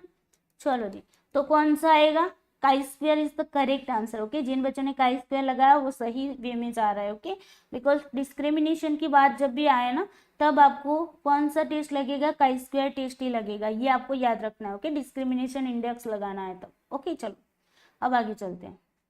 अब न्यू आया आपका, न्यू पैराग्राफ है। ओके अब देखो एक व्यक्तित्व मनोवैज्ञानिक हल स्पेंस सिद्धांत का अनुसरण करके यह प्रस्ताव की दुश्चिंता एक भावना आधारित अंतर्नोद है। ओके यहाँ पर हल स्पेंस है वो एक थियरी, मतलब कि एक थियरी का अनुसरण करके वो ये बता रहे हैं कि जो भी एंजाइटी है वो इमोशनली, मतलब ड्राइव बेस्ड इमोशनली है। ओके ये बताया जा रहा है। ओके यहाँ पर लिखा हुआ है सारा कुछ। ओके और अक्सर जो है ना, मतलब कि जो फॉन्ट है ना वो छोटे इसलिए रखे हैं ताकि कैलकुलेशन जो होते हैं ना वो करने का टाइम, बिकॉज यहाँ पर हम अगर एक ही लैंग्वेज में अगर रखते हैं तो जो इंग्लिश मीडियम वाले बच्चे या तो भी हम खुद हिंदी वाले जो बच्चे होते हैं ना तो उनको भी कभी कभी इंग्लिश वर्ड्स को देखना जरूरी होता है। कुछ हिंदी ऐसी भी होती है जो हमें पता नहीं चलती है ना, तो इंग्लिश से हमें पता चल जाता है, इसीलिए यहाँ पर दोनों लैंग्वेज रखी हुई है। ओके अब देखो यह परिकल्पना इस पूर्व सर्ग के परिणामों में से एक है जो यह सुझाव देती है कि पुतली अनुकूलन कार्य में उच्च दुश्चिंता विषय का अनुकूलन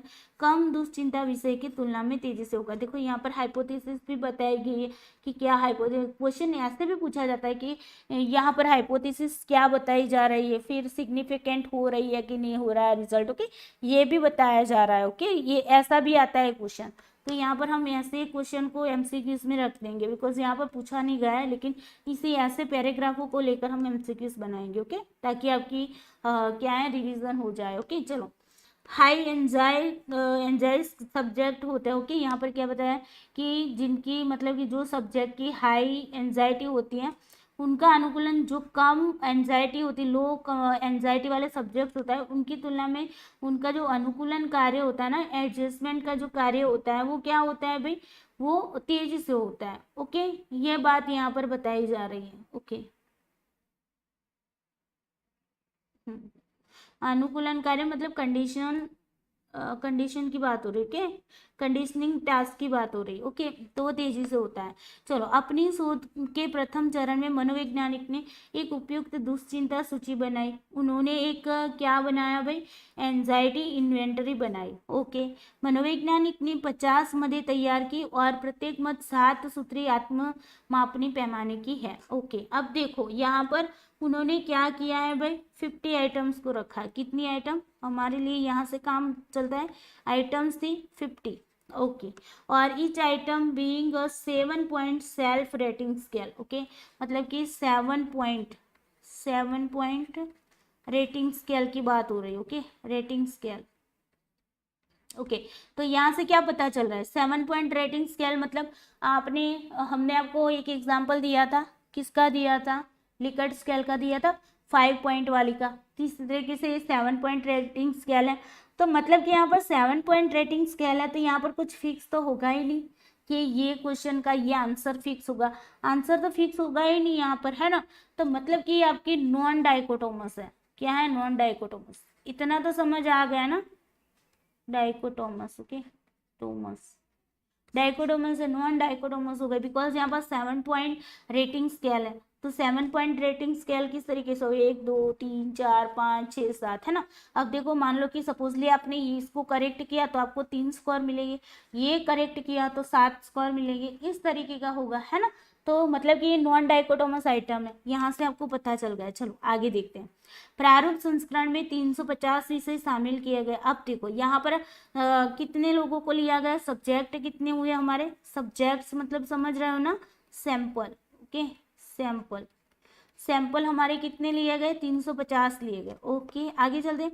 अब यहाँ पर करते जाते हैं। ओके इंग्लिश में भी मद शेष गुणक का उपयोग करके मदों का विश्लेषण किया गया। क्या, आइटम रिमाइंडर कोरिलेशन के बेस पर आइटम का एनालिसिस किया गया। ओके आइटम रिमाइंडर कोरिलेशन आपको वैसे याद नहीं रखना अभी बिकॉज हमने ये पढ़ाया नहीं आपको कोरिलेशन है इसीलिए। Okay reminder. ओके लेकिन हमें लिखना तो पड़ेगा ना समरी के अंदर, तो ये भी लिखना है बिकॉज जब पढ़ोगे तब तो आपको लिखना पड़ेगा सारा कुछ, है ना। तो आइटम रिमाइंडर कोरिलेशन यहाँ पर आइटम एनालिसिस के लिए देखा गया है। ओके जिसमें 40 मदे ही बच पाई। ओके आइटम एनालिसिस की तो 50 आइटम्स में से कितनी आइटम्स रही, आपकी आइटम्स रही 40 आइटम्स रही। ओके चले आगे देखिए। आंतरिक संगति की गणना करने के लिए विषम सम पद्धति का प्रयोग किया गया। देखो इंटरनल कंसिस्टेंसी देखने के लिए ओड इवन मेथड का यूज किया गया। Odd even method. Okay odd even किस में आती है, स्प्लिट हाफ में आती है ना, split half. Okay odd even split half. Okay चलो आगे देखते हैं। परीक्षण 2 समान भागों में बांटा गया जिसमें एक विषम मदों पर आधारित था, दूसरा सम मदों पर आधारित था। मतलब कि एक आपका क्या था भाई, इवन आइटम्स थी और एक साइड था आपका ओड आइटम्स। ओके ये बात है। 2 भागों के बीच 0.60 का गुणांक था। ओके 0.60 का क्या हुआ, दोनों जो पार्ट थे मतलब ये 2 पार्ट थे। ओके 2 पार्ट किसके किए हैं, आइटम्स के किए। ओके फॉर्म नहीं बनाए यहाँ पर, आइटम्स को हमने 2 हिस्सों में बांटा है, ओड और इवन। ओके ये ध्यान रखना है। अब इन दोनों का जो स्कोर आया और उनके बीच का जो कोरिलेशन आया वो कोरिलेशन कितना आया है भाई, 0.60 आया। Okay correlation. चलो आगे देखते हैं। उसके बाद इस प्रकार से स्पीयरमैन ब्राउन संशोधित विश्वसनीयता गुणांक प्राप्त किया गया। ओके इसके बेस पर क्या किया गया, स्पीयरमैन ब्राउन और करेक्ट करेक्टेड रिलायबिलिटी कोफिशिएंट देखा गया। ओके, हमने क्या बताया था, स्प्लिट हाफ में क्या बताया था, पहले हम पियर्सन कोरिलेशन देखते हैं, है ना, पियर्सन कोरिलेशन ये देखते हैं, प्रोडक्ट मूवमेंट कोरिलेशन, है ना। तो ये हमने यहाँ से 0.16 मिला है, उसके बाद हम क्या कर रहे हैं, स्पीयरमैन का फॉर्मूला लगाते हैं।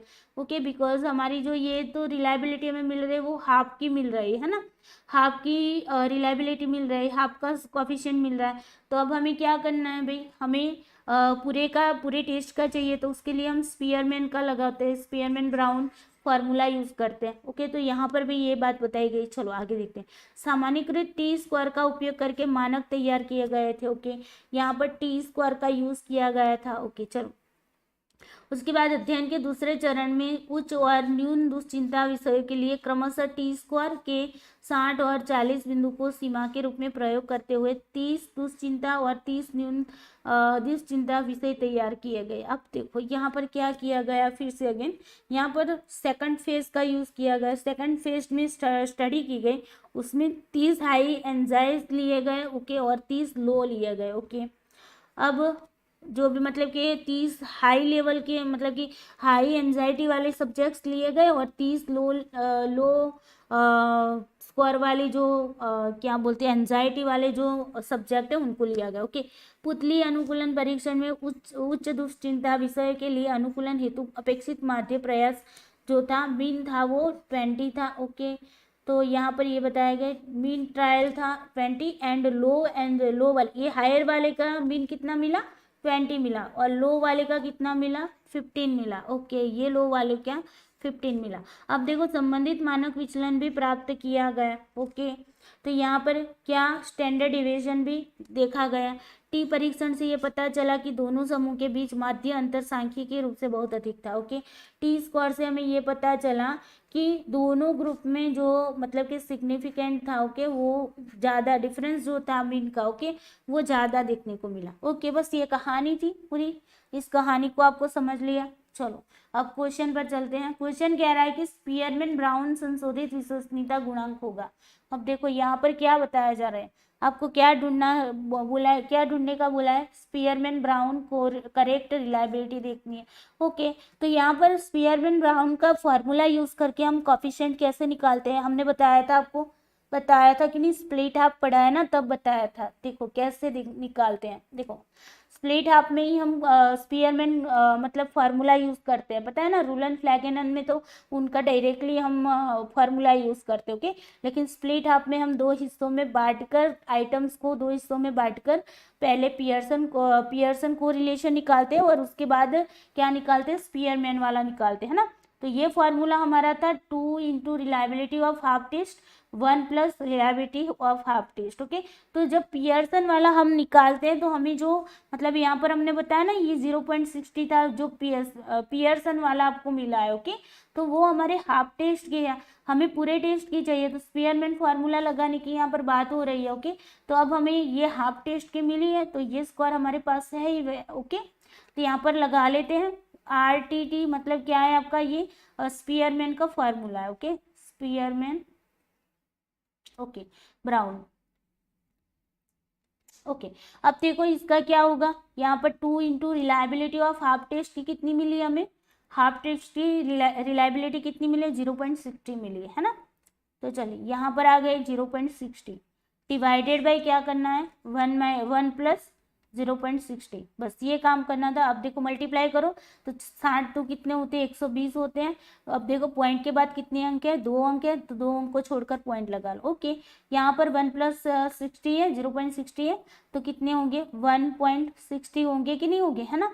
देखो यहाँ पर ओके, फिर पॉइंट हटा दिया तो हमारे पास अब कितने बचे 120 डिवाइडेड बाई 160, 0 0 गए, यहाँ पर आए आपके 6 दूनी 12 और यहाँ पर 4 4 16, यहाँ पर 3 2 16 3 2 6 2 दूनी 4। ओके, अब देखो यहाँ पर क्या हुआ, कितना हुआ 3/2 हुआ है ना।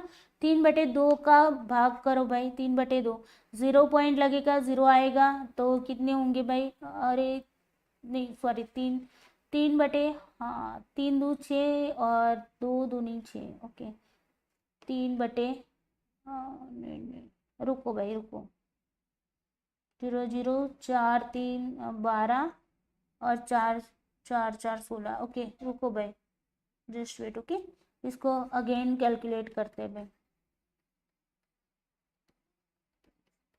Just wait.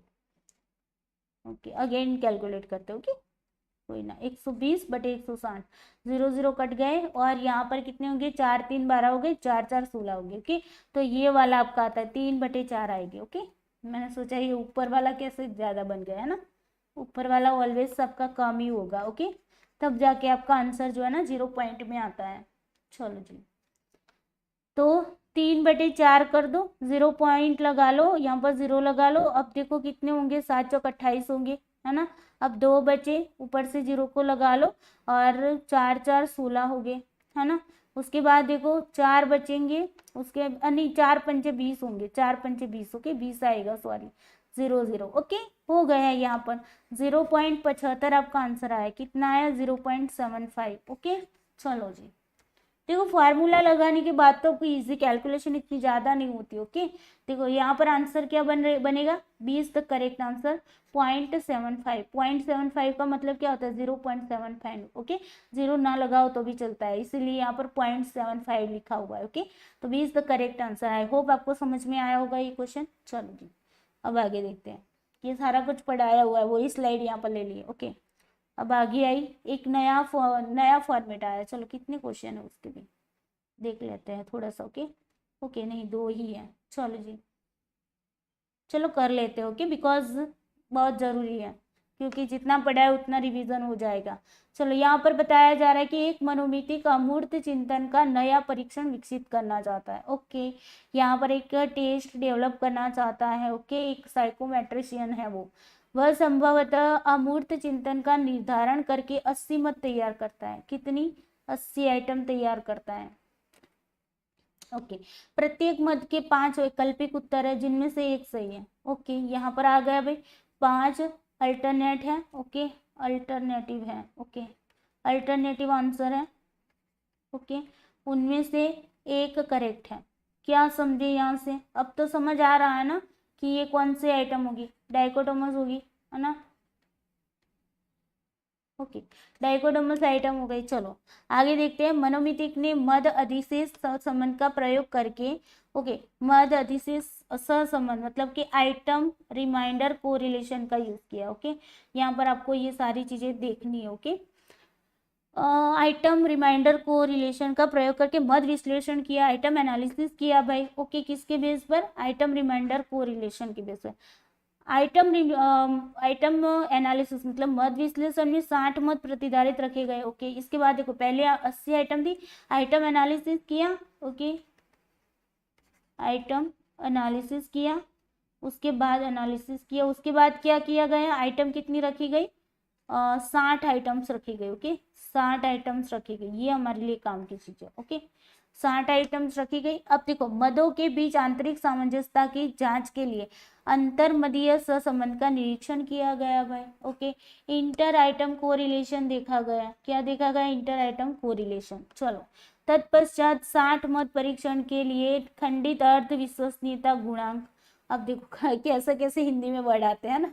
अभी यहाँ पर देखो स्प्लिट हाफ रिलायबिलिटी कोएफिशिएंट है ना, ये इजी लगता है। तो यहाँ पर देखो split half, okay split half reliability.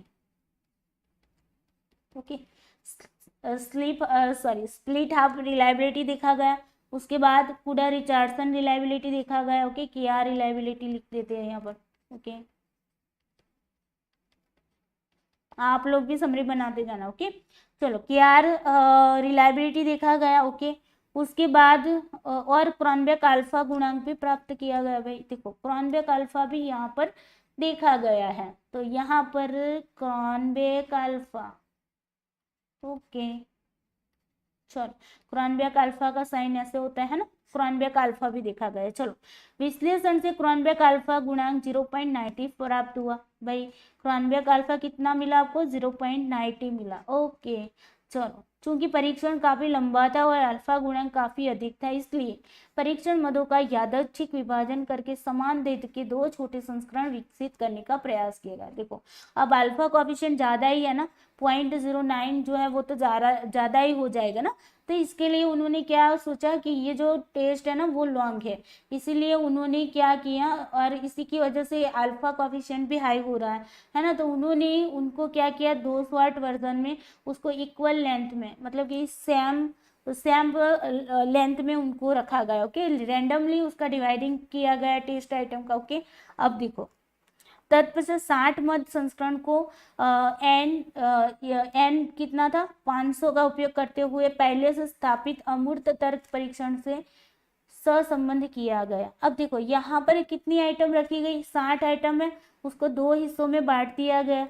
60 item थी, उसको क्या किया गया, दो हिस्सों में बांटा गया। अब देखो दो हिस्सों में अगर हम दो वर्जन में उसको बांटते हैं तो सेम तरीके से यहाँ पर इक्वल लेंथ बताइए, तो 30-30 मध्य यहाँ पर आ गई। ओके चलो, और उसके बाद देखो क्या किया गया, भी अमूर्त तर्क परीक्षण से सहसंबंध किया गया। ओके, नए और स्थापित परीक्षण के बीच सहसंबंध 0.24 था, जो 0.01 स्तर पर सार्थक था। ओके, यहाँ पर ये जो फॉर्म मतलब कि दोनों आइटमों को डिवाइड करने के बाद कोरिलेशन देखा गया, तो कोरिलेशन कितना प्राप्त हुआ, 0.24 कोरिलेशन प्राप्त हुआ है। ओके, और जो सिग्निफिकेंट था वो 0.1 लेवल पर क्या था, सिग्निफिकेंट था। ओके चलो, ये समरी बन गई। अब चले यहाँ पर देखो टोटल यहाँ पर जो भी मतलब कि एन था वो 500 पर रखा गया। ओके, ये जो दो हिस्सों में बांटा ना उसके बाद 500 पर रखा गया। ओके चलो आगे देखते हैं, यहाँ पर उसके आगे कोई है ना, कोई चीज रह नहीं जाती ना, नहीं रह जाती। चलो अब यहाँ पर आ गया क्वेश्चन कह रहा है कि उपयुक्त संदर्भ में निम्नलिखित में से कौन सा कथन सही होगा। चलो बताओ, इसका आंसर करो। ये वाला क्वेश्चन भी थोड़ा सा मॉडिफाई करके मतलब कि थोड़ा सा चेंज करके यहाँ पर रखा है। ओके, एक कह रहा है कि कूडर रिचर्डसन विश्वसनीयता गुणांक भी 90 होगा, किंतु खंडित अर्ध विश्वसनीयता मतलब कि स्प्लिट हाफ रिलायबिलिटी जो है वो उसका जो कॉफिशिएंट है वो 90 से मतलब 0.90 से आपको याद रखना है। ओके, पॉइंट यहाँ पर लगा हुआ है लेकिन ये थोड़ा सा रह गया। ओके, पॉइंट लगना है, देखो यहाँ पर लिखा 0.90 से भिन्न हो सकता है। ओके, दूसरा कह रहा है कि स्प्लिट हाफ रिलायबिलिटी कोफिशिएंट जो है वो 0.90 होगा, किंतु कूडर रिचर्डसन रिलायबिलिटी कोफिशिएंट जो है वो 0.90 से भिन्न हो सकता है। तीसरा कह रहा है कि कूडर रिचर्डसन रिलायबिलिटी कोफिशिएंट जो है और स्प्लिट हाफ रिलायबिलिटी कोफिशिएंट है वो 0.90 होगा, दोनों ही 90 होगा। ओके, और यहाँ पर कह रहे हैं परीक्षण के सम और विषम दोनों भाग मतलब कि ओड इवन जो भाग है उसके बीच का कोरिलेशन 0.90 होगा। अब देखो क्या बता रहा है, क्या कौन सा सही होगा। चलो आंसर करो, बड़ा मजेदार क्वेश्चन है भाई, है ना, थियरी बेस्ड क्वेश्चन है, लॉजिक लगाने की जरूरत है। वैसे थियरी पढ़ी होगी तब भी लॉजिक लगाओगे ना, ऐसे ना थोड़ी लगाओगे। आंसर करो भाई।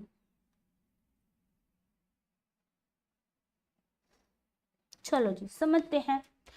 देखो हमने क्या बताया था आपको, हमने बताया था कि क्रॉनबेक अल्फा का जो कॉफिशिएंट होता है इज इक्वल टू के आर कॉफिशिएंट का जो मतलब कि के आर का जो कॉफिशिएंट होता है उसके बराबर होता है। बताया था कि नहीं बताया था, है ना।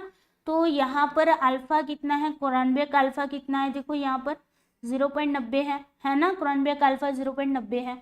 तो आपका के आर भी कितना होगा, 0.90 होगा, ये बात हमने आगे बताई थी। ओके, तो यहाँ पर क्या बताया, देखो ना ये पहले में ही बता रहा है कि कूडर रिचर्डसन विश्वसनीयता गुणांक भी 0.90 होगा, ये वाली तो सही है ना। अब देखो इसके अलावा की जो चीजें होगी भिन्न होगा, ये वाला तो गया काम से आपका।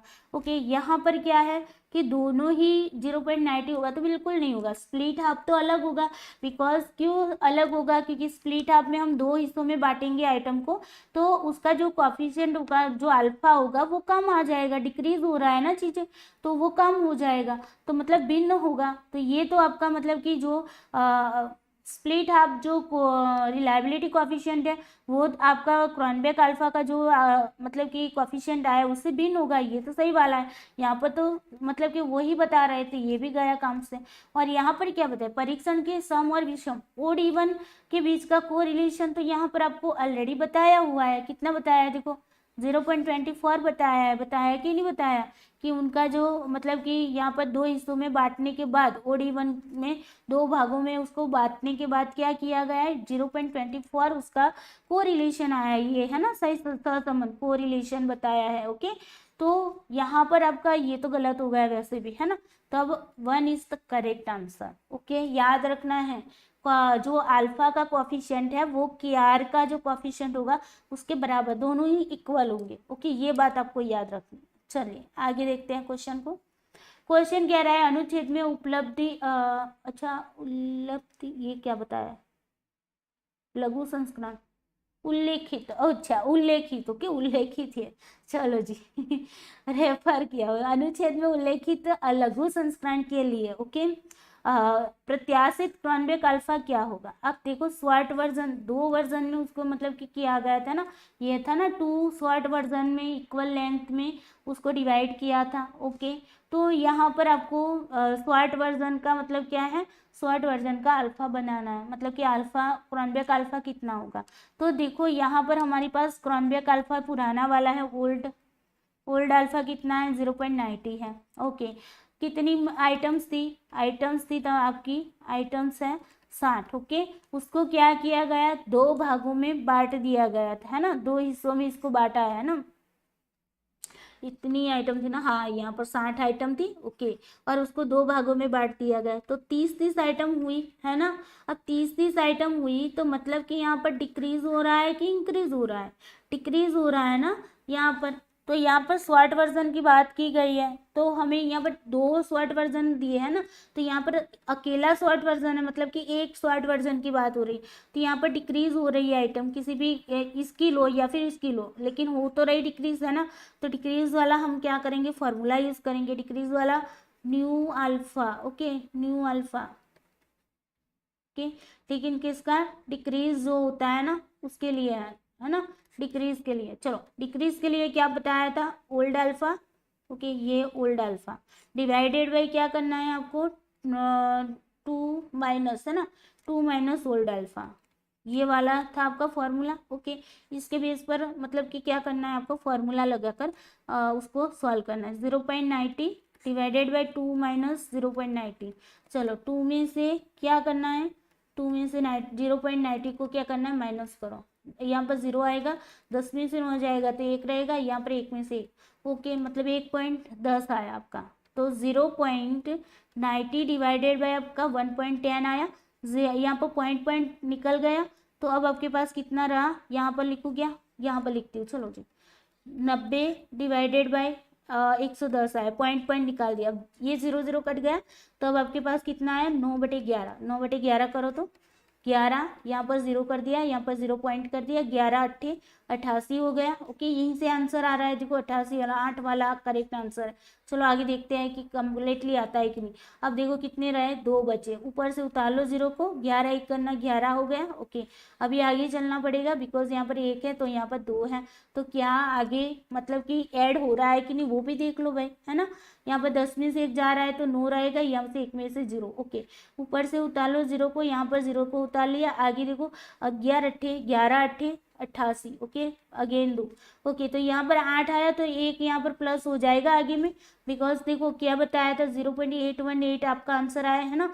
तो 5 या 5 से ज़्यादा अगर पॉइंट के बाद की बात है, ओके, अगर कोई भी अंक है उसमें 5 या 5 से ज़्यादा होगा तो आगे वाले में क्या हो जाएगा, +1 हो जाएगा।